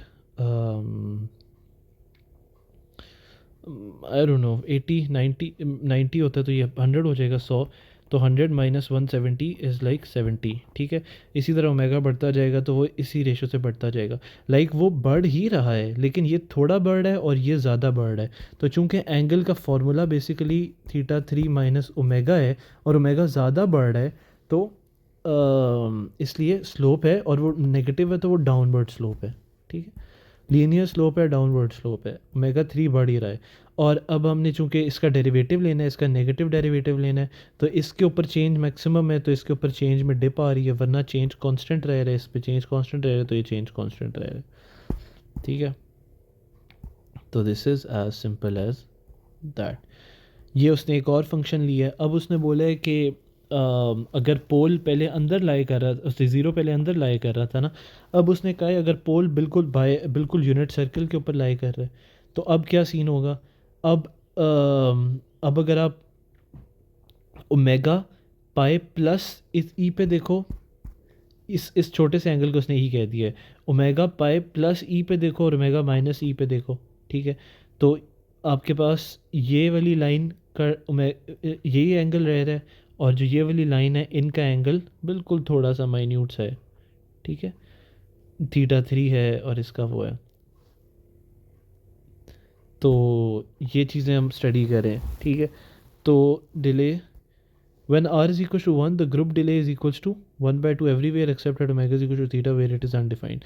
वो जो डिप आती है वो बेसिकली अनडिफाइंड होती है ना, तो ये वही डिले वही है बेसिकली कि ये डिप आई है ना, ये अनडिफाइंड हो गई है, ठीक है।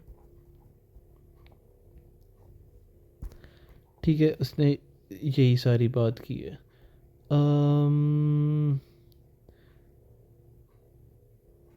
सही हो गया। अच्छा, अब ये उसने एक और फंक्शन की एक रिस्पॉन्स हमें प्लॉट करके दिया है, ठीक है, और ये किस फंक्शन के लिए उसने हमें रिस्पॉन्स प्लॉट करके दी है, अगर आपका जो ज़ीरो है ना वो बाहर हो जाए। अगर आपका ज़ीरो बाहर हो रहा है ना तो चीज़ें तकरीबन डिफरेंट हो जाएंगी। आपके पास आपके पास जैसे जैसे ओमेगा ओमेगा अगर इतना है तो आपके पास ये इसका एंगल बन रहा है। ओमेगा अगर इतना है तो आपके पास ये एंगल बन रहा है। ओमेगा अगर यहाँ पर है तो आपके पास ये एंगल बन रहा है। ओमेगा अगर यहाँ पर है तो ये एंगल बन रहा है। यानी पाई बाय 2 तक मैक्सिमम पे जा रहा है और उसके बाद फिर गिरने शुरू हो गया एंगल। ठीक है, तो पाई बाय 2 तक नहीं मैक्सिमम पे जा रहा, वैसे तो यहाँ तक मैक्सिमम पे जा रहा है, मतलब एक पॉइंट तक मैक्सिमम पे जा रहा है फिर गिरने शुरू हो गए थीटा 3 का एंगल, लेकिन ओमेगा का राइज ही करी जा रहा है। ठीक है, तो वो जो स्लोप वाला सीन था वो आएगा ही, लेकिन वो थोड़ा सा ये जो ये चीज़ आ गई है ना, ये मतलब वो लीनियर नहीं रहा, अब वो थोड़ा सा चेंज हो गया। लीनियर तो हो ना, मतलब बिल्कुल इक्वल इक्वल हो। तो मैंने अभी आपको जैसे बताया कि वो लीनियर नहीं रह रहा, मतलब इस यहाँ से यहाँ तक वो कॉन्स्टेंटली इंक्रीज़ नहीं कर रहा, वो यहाँ से यहाँ तक इंक्रीज़ कर रहा है, यहाँ के बाद डिक्रीज़ कर रहा है। ठीक है, तो वो लीनियर नहीं रहा।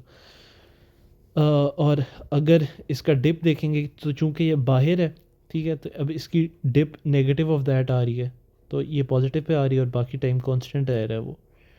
ठीक है, और अगर हम देखें अल्लाह भला करे मैग्नीट्यूड, तो मैग्नीट्यूड इसका जितना ज़ीरो के करीब है उतना मैक्सिमम मैग्नीट्यूड है। जब ज़ीरो होगा तो ये मैक्सिमम मैग्नीट्यूड होगा।